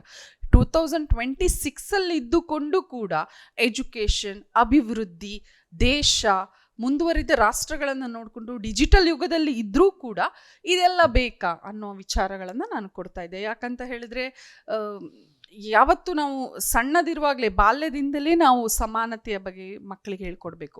ಅದು ವುಮೆನ್ ರಿಸರ್ವೇಷನ್ ಆಗಿರ್ಬೋದು ಅಥವಾ ಎಲ್ಲ ಧರ್ಮದವರು ಏನು ನಮ್ಮ ಸಂವಿಧಾನ ಹೇಳಿದಾಗೆ ಎಲ್ಲ ಧರ್ಮವೂ ಕೂಡ ಸರಿಸಮಾನತೆಯ ಪರಿಪಾಠವನ್ನು ಕಲಿಸುವಂತಹ ವಿದ್ಯೆ ಆಗಿರ್ಬೋದು. ಇದೆಲ್ಲ ಕೂಡ ಬೆಳೆದ ಮೇಲೆ ನಾವು ತಿಳ್ಕೊಳ್ಳೋದಲ್ಲ, ಮಕ್ಕಳಲ್ಲಿ ಆ ಸಂಸ್ಕೃತಿ ನಾವು ಸಣ್ಣದಿಂದನೂ ಹೇಳಿಕೊಡುವಂಥದ್ದು ತುಂಬ ಅತ್ಯಗತ್ಯ. ಈಗ 5 ವಿಷಯಗಳಲ್ಲಿ 10 ಮಂದಿ ನಮ್ಮ ಸ್ಪರ್ಧಾಳುಗಳು ವಿಷಯವನ್ನು ಮಂಡಿಸಿದರು. ನಿಮ್ಮ ಪ್ರಕಾರ ನೀವು ಈ ಎಪಿಸೋಡ್ಗೆ ಬಂದಿದ್ದೀರಿ ಅಂದರೆ ನಾವು ಅವರ ತಳಹಂತದಿಂದ ಗ್ರಾಸ್ ರೂಟ್ ಲೆವೆಲಿಂದ ನೋಡಿದ್ದೇವೆ. ಸೊ ನಿಮ್ಗೆ ಏನು ಅನಿಸ್ತದೆ, ವಿದ್ಯಾರ್ಥಿಗಳಿಗೆ ಇಂತಹ ಒಂದು ವಾಹಿನಿಗಳು ಅವಕಾಶವನ್ನು ಕೊಟ್ಟರೆ ಅಥವಾ ಇಂಥ ಕಾರ್ಯಕ್ರಮಗಳು ಆದರೆ ನಾವು ಏನು ನಿರೀಕ್ಷೆ ಮಾಡ್ಬೋದು ಕರ್ನಾಟಕದಲ್ಲಿ, ನಮ್ಮ ಕರಾವಳಿಯಲ್ಲಿ? ವಾಹಿನಿಗಳು ಬರೀ ಎಂಟರ್ಟೈನ್ಮೆಂಟ್ ಫೀಲ್ಡಿಗೆ ಮಾತ್ರ ಸೂಕ್ತ ಅಲ್ಲ. ಡ್ಯಾನ್ಸ್ ಆಗಿರ್ಬೋದು, ಸಂಗೀತ ಆಗಿರ್ಬೋದು ಅಥವಾ ಕ್ರೀಡೆಗಳಾಗಿರ್ಬೋದು, ಇದೆಲ್ಲ ಆಗಬೇಕು. ಅದರ ಜೊತೆ ಎಜುಕೇಷನ್ ಕಡೆ ಕೂಡ ಗಮನ ಹರಿಸಬೇಕು, ಜ್ಞಾನದ ಕಡೆ ಕೂಡ ಗಮನ ಹರಿಸಬೇಕು. ಅದಕ್ಕೆ ಡೈಜಿ ವರ್ಡ್ ಒಂದು ಒಳ್ಳೆ ಎಕ್ಸಾಂಪಲ್. ಯಾಕಂತ ಹೇಳಿದ್ರೆ ಡಿಬೇಟ್ ಭಾಷಣ ಮಾಡ್ತೀವಿ ಅಂತ ಹೇಳಿದ್ರು ನಾವು ಕೂಡ ಟಿ ವಿ ಚಾನಲಲ್ಲಿ ಕೆಲಸ ಮಾಡೋಗೆ ಅದಲ್ಲ, ಯಾರು ನೋಡ್ತಾರೆ, ಬೋರ್ ಆಗುತ್ತೆ ಅಂತ ಹೇಳ್ತಾರೆ. ಬಟ್ ಜ್ಞಾನದ ಹಸಿವಿದೆ, ಜನರಿಗೆ ತಿಳ್ಕೊಳ್ಬೇಕು ಅನ್ನುವಂತಹ ಕ್ಯೂರಿಯಾಸಿಟಿ ಇದೆ. ಈಗ ಕ್ರಿಕೆಟ್ ಎಲ್ರಿಗೂ ಇಂಟ್ರೆಸ್ಟ್ ಇರಲ್ಲ, ಕೆಲವರಿಗಿರುತ್ತೆ, ಯಾರಿಗಿರುತ್ತೆ ಅವ್ರು ನೋಡ್ತಾರೆ. ಹಾಗೆ ತಿಳುವಳಿಕೆ ಅನ್ನುವಂಥದ್ದು ಕೂಡ ಹಾಗೆ, ಎಲ್ರಿಗೂ ಇಂಟ್ರೆಸ್ಟ್ ಇರಲ್ಲ, ಬಟ್ ನೋಡ್ತಾ ನೋಡ್ತಾ ನೋಡ್ತಾ ಜನರಿಗೂ ಇಂಟ್ರೆಸ್ಟ್ ಬಿಡುತ್ತೆ. ಬಟ್ ಈ ಡಿಬೇಟ್ ಅಥವಾ ಭಾಷಣ ಏನಿದೆ, ನಾನು 10 ಸ್ಪರ್ಧಿಗಳನ್ನು ನೋಡಿದೆ. ನಿಜಕ್ಕೂ ನಂಗೆ ಖುಷಿ ಆಯಿತು, ನಮ್ಮೂರಲ್ಲಿ ಇಂಥ ಪ್ರತಿಭೆಗಳಿದ್ದಾರಾ ಅಂತ ನಾನು ಇರಲಿಲ್ಲ. ಯಾಕಂದರೆ ನಮ್ಮ ಒಂದು 10 ವರ್ಷದ ಹಿಂದೆ ನಾವು ಕಾಲೇಜಿಗೆಲ್ಲ ಹೋಗುವಾಗ ನಾವು ಲೈಬ್ರರಿಗೆ ಹೋಗ್ತಿದ್ವಿ, ಪುಸ್ತಕ ಓದ್ತಿದ್ವಿ. ಬಟ್ ಜನ್ರೇಷನ್ ಚೇಂಜ್ ಆಗಿದೆ, ಅವ್ರವ್ರ ಜನ್ರೇಷನ್ಗೆ ತಕ್ಕಾಗೆ ಅವ್ರು ಮೊಬೈಲಲ್ಲಿ ಇರ್ತಾರೆ. ಸೊ ಇವರಿಗೆಲ್ಲ ಇಷ್ಟು ನಾಲೆಜ್ ಇದೆಯಾ, ತಿಳ್ಕೊಳ್ತಾರಾ? I don't think. ನಾನು ಇಲ್ಲಿ ಬರುವಾಗ ಈ ಥರ ಆಗುತ್ತೆ ಅಂತ ಅಂದ್ಕೊಂಡಿರಲಿಲ್ಲ. ಬಟ್ ನಿಮ್ಮದು ಕೂಡ ತುಂಬ ದೊಡ್ಡ ಪಾತ್ರ ಇದೆ. ಯಾಕಂತ ಹೇಳಿದ್ರೆ 100 ವಿದ್ಯಾರ್ಥಿಗಳು ಭಾಷಣ ಮಾಡ್ತಾರಂತ ಹೇಳಿದರೆ ಅದನ್ನು ಕೇಳುವ ವ್ಯವಧಾನ ಕೂಡ ನಿಮ್ಮಲ್ಲಿರಬೇಕು, ಅದನ್ನು ತಿದ್ದುವ ಕಲೆ ಕೂಡ ಗೊತ್ತಿರಬೇಕು. ಸೊ ತಾವೊಬ್ಬರು ಶಿಕ್ಷಕರಾಗಿ ಆ ಒಂದು ಸ್ಥಾನವನ್ನು ಪೂರ್ತಿಗೊಳಿಸಿದ್ದೀರ. ಬಹುಶಃ ಇನ್ನೊಬ್ಬರಿಗೆ ಅಥವಾ ಬೇರೆ ಯಾವುದಾದ್ರೂ ವೃತ್ತಿಯಲ್ಲಿರುವವರಿಗೆ ಅದು ಸ್ವಲ್ಪ ಕಷ್ಟ ಆಗ್ತಿತ್ತು. ಸೊ ನಿಮಗೆ ಗೊತ್ತಿದೆ ಮಕ್ಕಳನ್ನು ಹೇಗೆ ಹ್ಯಾಂಡಲ್ ಮಾಡೋದು ಮಾಡೋದಂತ. ಸೊ ನನಗೆ ಈ 10 ಜನರನ್ನು ನೋಡುವಾಗ ಏನೂ ಬೇಜಾರಾಗಲಿಲ್ಲ. ಈ ಎಪಿಸೋಡ್ಗೆ ಇವ್ರು ಸೂಟ್ ಆಗಲ್ಲ ಅನ್ನುವಂತಹ ಯಾವ ಸ್ಪರ್ಧಿಗಳು ಇರಲಿಲ್ಲ. ನಮ್ಮ ಟೀಚರ್ ಯಾವತ್ತೂ ಹೇಳ್ತಿದ್ರು, ಈ ಎಕ್ಸ್ಟ್ರಾ ಮಾರ್ಕ್ ಕೊಟ್ಟು ಪಾಸ್ ಮಾಡೋದು ಈಸಿ ಅಂತೆ ಮಕ್ಕಳಿಗೆ, ಹೋಗಲಿ ಈ ಸತಿ ಪಾಸ್ ಆಗಲಿ ಅಂತ. ಬಟ್ 100ಕ್ಕೆ 100 ಅಂಕ ತೆಗಿತಾರಲ್ಲ ಅಂಥ ಮಕ್ಕಳಿಗೆ 99 ಕೊಡೋದು ಕಷ್ಟ ಅಂತೆ. ಆ ಥರ ಪರಿಸ್ಥಿತಿ ಇವತ್ತು ನಂದಾಯಿತು. ಎಲ್ಲಿ ಮಾರ್ಕ್ ಕಟ್ ಮಾಡೋದು, ಇವರು ಚೆನ್ನಾಗಿ ಮಾಡ್ತಿದ್ದಾರೆ, ಇವನಿಗೆ 10 ಹಾಕಿದ್ರೆ ಇವನಿಗೆ 9 ಹಾಕೋದಾ, ಈ ರೀತಿ ಕನ್ಫ್ಯೂಷನ್ಸ್ ಇತ್ತು. ಸೊ 99 ಮಾರ್ಕ್ ಕೊಡೋದು ಕಷ್ಟ, ಜಸ್ಟ್ ಪಾಸ್ ಹೇಗೂ ಮಾಡ್ಬೋದಿತ್ತು. ಸೊ ಇವತ್ತು ಒಂದು ರೀತಿ ಇಕ್ಕಟ್ಟಿನಲ್ಲಿ ನೀವು ನನ್ನನ್ನು ಸಿಲುಕಿಸಿದ್ದೀರಿ. ಜಡ್ಜ್ಮೆಂಟ್ ತುಂಬ ಕಷ್ಟ ಆಯಿತು ಆ್ಯಕ್ಚುಲಿ ನೋಡ್ಲಿಕ್ಕೆ ಹೋದರೆ. ಟಾಪ್ 10 ಅನ್ನುವಂಥದ್ದು 1 to 10 ಅಲ್ಲ, ಎಲ್ಲರೂ ನಂಬರ್ 1 ಇದ್ದಾರೆ. ಸೊ ಒಳ್ಳೆ ಫ್ಯೂಚರ್ ಇದೆ ಈ ಮಕ್ಕಳಿಗೆ. ಸರಿ, ಕೊನೆಯ ಪ್ರಶ್ನೆ ನಿಮ್ಮಲ್ಲಿ ಕೇಳುವಂಥದ್ದು, ಈಗಿನ ವಿದ್ಯಾರ್ಥಿಗಳಿಗೆ ರಾಜಕೀಯದ ಮೇಲೆ ಇಂಟ್ರೆಸ್ಟ್ ಇಲ್ಲ. ಫಸ್ಟ್ ಪೇಜ್ ಯಾವುದೇ ನ್ಯೂಸ್ ಪೇಪರ್ನದ್ದು ನಮ್ಮವ್ರು ನೋಡೋಲ್ಲ, ನ್ಯೂಸ್ ನೋಡೋಲ್ಲ. ಮತ್ತು ನೀವು ಪೊಲಿಟಿಕಲ್ ಪ್ಯಾನಲಿಸ್ಟಾಗಿ ಕೂತ್ಕೊಳ್ತೀರಿ ಅಂತೇಳಿ ನಾವು ಹೇಳಿದ್ದೇ ಕೆಲವರಿಗೆ ಒಂದು ಚೋದ್ಯ ಆಗಿದೆ, ಇಂಥದ್ದು ಒಂದು ಕಾರ್ಯಕ್ರಮ ಇದೆ ಅಂತೇಳಿ. ಸೊ ರಾಜಕೀಯದಿಂದ ಹೊರಗೆ ಅಥವಾ ಅದಕ್ಕೆ ಇಂಟ್ರೆಸ್ಟೇ ತೋರಿಸಲಿದ್ದೇ ಇರಲಿಕ್ಕೆ ಇವತ್ತಿನ ವಿದ್ಯಾರ್ಥಿ ಸಮುದಾಯ ಅದು ಹೊರಗುಳಿಲಿಕ್ಕೆ ಕಾರಣ ಯಾರು? ಸೊ ಒಂದು ಎಂಟರ್ಟೈನ್ಮೆಂಟ್ ತುಂಬ ಆಗಿದೆ. ಹಿಂದೆಲ್ಲ ಗ್ರಾಮ ಪಂಚಾಯಿತಿಗಳಲ್ಲಿ ಕಟ್ಟೆಗಳಲ್ಲಿ ಕೂತ್ಕೊಂಡು ಎಲೆಕ್ಷನ್ ವಿಚಾರಗಳು ಚರ್ಚೆ ಆಗ್ತಿತ್ತು. ಈಗ ಆ ಚರ್ಚೆಗಳು ಆಗ್ತಾ ಇಲ್ಲ. ನಾನು ಈ ಜನ್ರೇಷನಲ್ಲಿ ಅಂಥ ಲ್ಯಾಕ್ ಆಫ್ ಇಂಟ್ರೆಸ್ಟ್ ನೋಡಲಿಲ್ಲ. ಯಾಕಂದರೆ ಚಿಕ್ಕ ಚಿಕ್ಕ ಮಕ್ಕಳು ಹೇಳ್ತಾರೆ ನನಗೆ ಪ್ರಧಾನಿ ಆಗಬೇಕು, ನಾನು MLA ಆಗ್ತೀನಿ ಅಂತ. ಅಂದರೆ ನಾಲೆಡ್ಜ್ ಇದೆ ಮಕ್ಕಳಲ್ಲಿ. ಬಟ್ ಮಿಡ್ ಆಫ್ ಜನ್ರೇಷನ್ ಈ ಒಂದು ಇಂಟ್ರೆಸ್ಟನ್ನು ತುಂಬ ಕಳ್ಕೊಂಡಿತ್ತು ನಮ್ಮ ತಂದೆ ತಾಯಿಯವರು, ಈ ಜನ್ರೇಷನ್. ಬಟ್ ಈಗ ಈ ಸೋಷಿಯಲ್ ಮೀಡಿಯಾದಿಂದ ಪಾಲಿಟಿಷಿಯನ್ಸ್ಗಳ ಹಾವಭಾವ ಆಡಂಬರಗಳು ನೋಡಿ ಮಕ್ಕಳಲ್ಲೂ ಕೂಡ ಪೊಲಿಟಿಕಲ್ ಬಗ್ಗೆ ಇಂಟ್ರೆಸ್ಟ್ ಬಂದಿದೆ. ಛದ್ಮವೇಷಗಳು ನೋಡಿ ನಾವು ಈ ಛದ್ಮವೇಷದ ಭಾಗಿಗಳಾಗಬೇಕು ಅಂತ ಇಂಟ್ರೆಸ್ಟ್ ಬಂದಿದೆ. ಬಟ್ ನಿಜವಾಗ್ಲೂ ಪ್ರಜಾಪ್ರಭುತ್ವದ ಮೌಲ್ಯ ಅಂದರೆ ಏನು ಅಂತ ತಿಳ್ಕೊಳ್ಳುವಂತಹ ಏನು ಪ್ಲ್ಯಾಟ್ಫಾರ್ಮ್ಗಳು ಕಮ್ಮಿ ಆಗಿದೆ. ಈ ಭಾಷಣಗಳು, ಈ ಡಿಬೇಟ್ಗಳು, ಚರ್ಚಾ ಸ್ಪರ್ಧೆಗಳು, ರಾಜಕೀಯ ವಿಶ್ಲೇಷಣೆಗಳು ಮಕ್ಕಳಲ್ಲಿ ಬೆಳೆಸಬೇಕು. ಆ್ಯಕ್ಚುಲಿ ನಾವು ಸ್ಕೂಲಲ್ಲಿ ಎಲೆಕ್ಷನ್ ಅಂತ ಮಾಡ್ತೀವಿ, ಸ್ಕೂಲ್ ಕಾಲೇಜಲ್ಲಿ ಎಲೆಕ್ಷನ್ ಅಂತ ಮಾಡ್ತೀವಿ. ಅದೆಲ್ಲ ಯಾಕೆ ಅಂತ ಹೇಳಿದ್ರೆ ಮುಂದೆ ಹೋಗಿ ಒಂದು ಒಳ್ಳೆ ಕ್ಯಾಂಡಿಡೇಟನ್ನು ಸೆಲೆಕ್ಟ್ ಮಾಡಲಿ ಅಂತ. ಸೊ ರಾಜಕೀಯ ಇಂಟ್ರೆಸ್ಟ್ ಇಲ್ಲ ಈ ಜನ್ರೇಷನಿಗಂತ ನಾನು ಒಪ್ಪಲ್ಲ. ಯಾಕಂದರೆ ಅವ್ರು ರೀಲ್ಸ್ ನೋಡಿ ಈ ನೀವು ಪೊಲಿಟಿಷಿಯನ್ ನಾವು ಅವರನ್ನು ರೆಫರ್ ಮಾಡ್ತೀವಿ, ನಮಗೆ ಆ ಚಿಕ್ಕ ವಯಸ್ಸಲ್ಲಿ ಗೊತ್ತಿರಲಿಲ್ಲ. ಬಟ್ ಈಗಿನ ಮಕ್ಕಳಲ್ಲಿ ಇದೆ. ಮಿಡ್ ಆಫ್ ದಿ ಜನ್ರೇಷನ್ ಸ್ವಲ್ಪ ಇಂಟ್ರೆಸ್ಟ್ ಕಳ್ಕೊಂಡಿತ್ತು. ಸೊ ಮಕ್ಕಳು ರಾಜಕಾರಣಿಗಳಾಗ್ತಾರ ಅಥವಾ ಉತ್ತಮ ಪ್ರಜೆಗಳಾಗ್ತಾರ ಗೊತ್ತಿಲ್ಲ. ವೋಟ್ ಮಾಡುವಾಗ ಸ್ವಲ್ಪ ಥಿಂಕ್ ಮಾಡಿ ವೋಟ್ ಮಾಡಬೇಕಷ್ಟೇ. ಸರಿ, ಸುರಯ್ಯ ಅಂಚುಂ ಮೇಡಮ್ ಹತ್ರ ನಾನು ಕೇಳಬೇಕು, ನೀವೊಬ್ಬರು ರಾಜಕೀಯ ವಿಶ್ಲೇಷಕರು. ಈ ಡಿಬೇಟ್ ಅಂತ ಬಂದಾಗ ಡಿಬೇಟ್ಗೆ ಹೋಗೋಕ್ಕಿಂತ ಮೊದಲು ನೀವು ಯಾವ ರೀತಿಯಲ್ಲಿ ರೆಡಿಯಾಗಿ ಹೋಗ್ತೀರಿ, ಅದ್ರ ಜೊತೆಗೆ ರಾಜಕೀಯದ ಒಂದಷ್ಟು ವಿಚಾರಗಳನ್ನು ಚರ್ಚಿಸುವಾಗ ಯಾವ ರೀತಿಯಲ್ಲಿ ಪ್ರಿಪೇರ್ ಆಗಿ ಹೋಗಬೇಕು ಅಂತ? ಸೊ ನಾನು ಹೇಗೆ ರೆಡಿ ಆಗ್ತೀನಿ ಅಂದರೆ, ನನಗೆ ಯೂಶ್ವಲಿ ಚಾನಲ್ನವರು ಮಧ್ಯಾಹ್ನ ನಂತರನೇ ಕಾಲ್ ಮಾಡೋದು, ಮೇಡಮ್ ಹೇಗಿದ್ರು ಬರ್ತಾರೆ, ಫ್ರೀ ಇರ್ತಾರೆ ಅಂತಲೇ ಏನೋ ಗೊತ್ತಿಲ್ಲ. ಸೊ ನಾನು ಪ್ರಿಪೇರ್ ಆಗೋದು ಅಂದರೆ ನಾನು ಡಿಬೇಟ್ ನೋಡ್ತೀನಿ, ಆ ಟಾಪಿಕ್ ಬಗ್ಗೆ ಇರುವಂಥ ಡಿಬೇಟ್ಸ್ ನೋಡ್ತೀನಿ, ನ್ಯೂಸ್ ಪೇಪರ್ ಕೂಡ ರೆಫರ್ ಮಾಡ್ತೀನಿ. ನಾನೇನು ಮಾತಾಡ್ತೀನಿ ಅನ್ನೋದು ನಾನು ಕಲಿತು ಯಾವತ್ತೂ ಹೋಗಲ್ಲ. ಎದುರಾಳಿ ಏನು ಮಾತಾಡ್ತಾನೆ ಅಂತ ನೋಡ್ಕೊಂಡು ಹೋಗ್ತೀನಿ. BJP ಅಥವಾ ಕಾಂಗ್ರೆಸ್ ಪಾರ್ಟಿ ಅಥವಾ ಇನ್ಯಾವುದೋ ಪಾರ್ಟಿ ಅವ್ರು ಹೇಗೆ ಅವರ ಸ್ಥಾನವನ್ನು ಡಿಫೈನ್ ಮಾಡ್ತಾರೆ ಅನ್ನೋದು ನಾನು ನೋಡ್ತೀನಿ. ಯಾಕಂತ ಹೇಳಿದರೆ ಎದುರಾಳಿ ಏನು ಮಾತಾಡ್ತಾನೆ, ಯಾವುದ್ರಲ್ಲಿ ಸಿಕ್ಕಿ ಬೀಳ್ತಾನೆ ಅಂತ ಲೋ ಪಾಯಿಂಟ್ಗಳು, ಅವನ ಲೂಕ್ ಪಾಲ್ಗಳು ಗೊತ್ತಿದ್ರೆ ಮಾತ್ರ ನಮಗೆ ವಾದ ಮಾಡಲಿಕ್ಕೆ ಸಾಧ್ಯ. ಮತ್ತು ನಾವು ಭಾರತದಲ್ಲಿದ್ದುಕೊಂಡು ಇಸ್ರೇಲ್ ಪಾಕಿಸ್ತಾನ್ ಬಗ್ಗೆ ಎಕ್ಸಾಂಪಲ್ ಕೊಡೋದಲ್ಲ, ಭಾರತದಲ್ಲಿದ್ದುಕೊಂಡು ನಮ್ಮ ಊರಿನ ಎಕ್ಸಾಂಪಲ್ ಕೊಟ್ಟಾಗ ಎದುರಾಳಿ ಸ್ವಲ್ಪ ಕುಗ್ತಾನೆ. ಯಾಕಂತ ಹೇಳಿದ್ರೆ ಅವನು ಇಸ್ರೇಲ್, ಇರಾನ್, ಪಾಕಿಸ್ತಾನದ ಬಗ್ಗೆ ಒಳ್ಳೆ ಸರ್ಚ್ ಮಾಡಿ ಬಂದಿರ್ತಾನೆ. ಇಲ್ಲಿಯ ಕರೆಂಟ್ ಸಿಚುವೇಶನ್ ಬಗ್ಗೆ ಯಾರು ಸರ್ಚ್ ಮಾಡಲ್ಲ. ಸೊ ಎಷ್ಟು ನೀವು ಗ್ರೌಂಡಿಗೆ ಇಳಿತೀರಾ, ಎಷ್ಟು ನೀವು ಲೋಕಲ್ ಆಗಿ ಮಾತಾಡ್ತೀರಾ, ಲೋಕಲ್ ಎಕ್ಸಾಂಪಲ್ಗಳನ್ನು ಕೊಡ್ತೀರಾ, ಪ್ಲಸ್ ನಂಬರ್ಸ್ ಫಿಗರ್ಸ್ಗಳನ್ನು ಕೊಡ್ತೀರಾ, ಆವಾಗ ಮತ್ತೆ ಒಂದಿದೆ ನನ್ನಲ್ಲಿ, ನನಗೆ ಗೊತ್ತಿಲ್ಲದಿದ್ದರೂ ನಾನು ಏರು ಧ್ವನಿಯಲ್ಲಿ ಕೈ ಬಾಯಿ ಸನ್ನೆ ಮಾಡುವಾಗಲೇ ಅರ್ಧ ಎದುರೋಗ್ತಾರೆ. ಸೊ ಅದೆಲ್ಲ ಸ್ಟ್ರಾಟರ್ಜಿಗಳನ್ನು ಹೋಗ್ತಾ ಹೋಗ್ತಾ ಕಲ್ತ್ಕೊಂಡು ಬಿಡ್ತೀವಿ ಡಿಬೇಟಲ್ಲಿ ಹೀಗೆ ಇರಬೇಕು ಅಂತ. Plus knowledge also very important. ಯಾಕೆಂದರೆ ಎದುರಿನವನು ಕ್ವಶನ್ ಮಾಡುವಾಗ ನಮ್ಮಲ್ಲಿ ಸಮರ್ಥನೆ ಮಾಡ್ಕೊಳ್ಳಿಕ್ಕೆ ತಲೆಯಲ್ಲಿ ಏನಾದರೂ ಇರಬೇಕು. ಸೊ ಹಾಗಾಗಿ ನಾನು ತುಂಬ ಡಿಬೇಟ್ಸ್ಗಳನ್ನು ನೋಡ್ತೀನಿ. ಯೂಶ್ವಲಿ ನಾನು ನೋಡೋದೇ ಡಿಬೇಟ್ಸ್. ಕರೆಕ್ಟ್. ಇನ್ನೊಂದು ಪ್ರಶ್ನೆ ಮೇಡಮ್, ಈಗ ಒಂದು ರಾಜಕೀಯ ಪಕ್ಷವನ್ನು ನಾವು ಪ್ರತಿನಿಧಿಸ್ತಾ ಇರ್ತೇವೆ. ಆ ಪಕ್ಷದಿಂದ ಆ ಆಡಳಿತ ಪಕ್ಷಗಳು ಏನಾದರೂ ಕೆಲಸವನ್ನ ಮಾಡಿದಾಗ ನಾವು ಅದನ್ನ ಒಂದು ವಾದಿಸ್ತೇವೆ, ಅದರ ಪರವಾಗಿ ನಾವುಗಳು ಮಾತಾಡ್ತೇವೆ. ಸಪೋಸ್ ನಾವು ಆ ಪಕ್ಷವನ್ನ ಬಿಟ್ಟು, ರಾಜಕೀಯದ ಸ್ಥಿತಿಗಳು ಏನಾಗ್ತದೆ ಅಂತ ಗೊತ್ತಿಲ್ಲ, ಆ ಪಕ್ಷವನ್ನ ಬಿಟ್ಟು ವಿರುದ್ಧ ಪಕ್ಷಕ್ಕೆ ಸಪೋಸ್ ನಾವು ಪಕ್ಷಾಂತರವಾದ್ರೆ ಅದನ್ನ ಯಾವ ರೀತಿಯಲ್ಲಿ ಡಿಫೆಂಡ್ ಮಾಡ್ಕೊಳ್ಬೇಕಾಗ್ತದೆ ಅಂತ. ನಮ್ಗೆಲ್ಲರೂ ಹೇಳ್ತಾರೆ ರಾಜಕಾರಣಿಗಳಿಗೆ ನಾಚಿಗೆ ಮಾನ ಮರ್ಯಾದೆ ಏನೂ ಇಲ್ಲ ಅಂತ. ಮೂರು ಬಿಟ್ಟವನು ಹೋಗೋದು ಲಾಸ್ಟಿಗೆ ರಂಗ ಯಾವುದಂತ ಹೇಳಿದ್ರೆ ಅದು ರಾಜಕೀಯ ಅಂತೆ ಎಲ್ಲರೂ ಹೇಳ್ತಾರೆ ಹಾಗೆ. ಬಟ್ ಇಲ್ಲ, ನಮಗೂ ಮಾನ ಮರ್ಯಾದೆ ಎಲ್ಲ ಇದೆ. ಬಟ್ ಏನು ಮಾಡೋದಂತ ಹೇಳಿದ್ರೆ ಕೆಲವು ಸತಿ ಬಿಟ್ಕೊಡೋಕ್ಕಾಗಲ್ಲ. ಪಕ್ಷದ ಗೈಡ್ಲೈನ್ಸ್ಗಳಿರುತ್ತೆ, ನೀವು ಪಕ್ಷ ವಿರೋಧವಾಗಿ ಯಾವುದು ಮಾತನಾಡಬಾರ್ದು ಅಂತ.